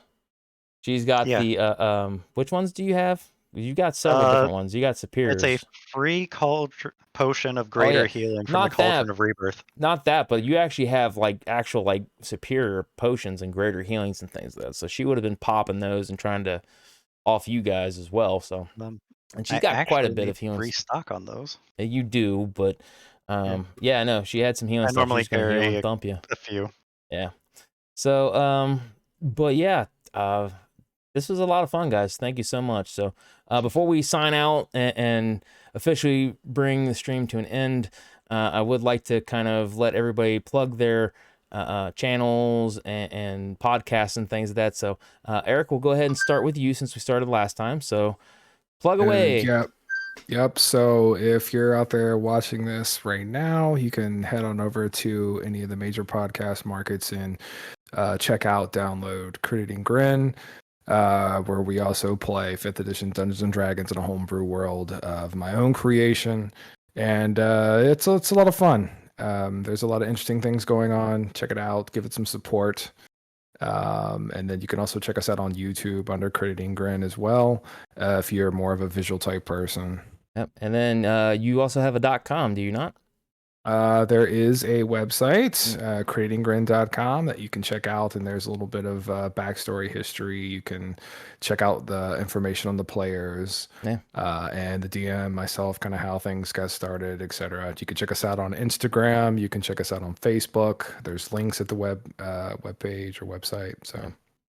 And then in my channel, I actually have Crit Eating Grin linked up there. So if you're watching it, you can just go ahead and click on there. It just says Crit Eating Grin. You click it, take you right to it. So thank you, Eric. Allie, what about you? So you can find me on Twitch and Twitter, and I just updated Facebook. Excuse me. It is at Arena Flare. You can find me streaming Final Fantasy XIV Thursday through Sunday at various times, depending on which raid we're doing. But we are doing in-game fights, the ultimate fights in Final Fantasy XIV, and it's a lot of fun. Nice. All right, Tim? So you can find me at twitch.tv/chrono0929. I am usually doing ultimates with Allie. We are working on her stream, so I'm not doing a whole lot of streaming right now. Right. We may or may not be doing a stream here in about 2 hours. Nice. Yeah, I was wondering if you guys were going to be jumping into some raids. So Hopefully. Yeah, well, hopefully it will. And I might actually get to check you guys out because I'm on vacation this week. Yes, vacation. Good But time. yes, I've been your DM. Hopefully you've been having a good time watching this, kind of laughing at a bunch of the chaotic mess that this has been with just the storytelling and the players doing a wonderful job, honestly. But yeah, I am running the Dice Dorks here on Twitch. I also have a YouTube channel, 16-Bit Scotty. Only got like 20 something. I think I'm still under 30 people subscribed there. But you have 24. I have 24. I have one more than you now. Oh, there's the brother. Competition. There's the brother coming out. So yes, I have 24. So I have 24 subscribers. So yeah, go check that out. It's been a lot of fun, just kind of playing random games and doing stuff like that. So yeah, so that's pretty much it. Happy Halloween, everybody, and we'll catch you later. Bye, guys. Later, everybody.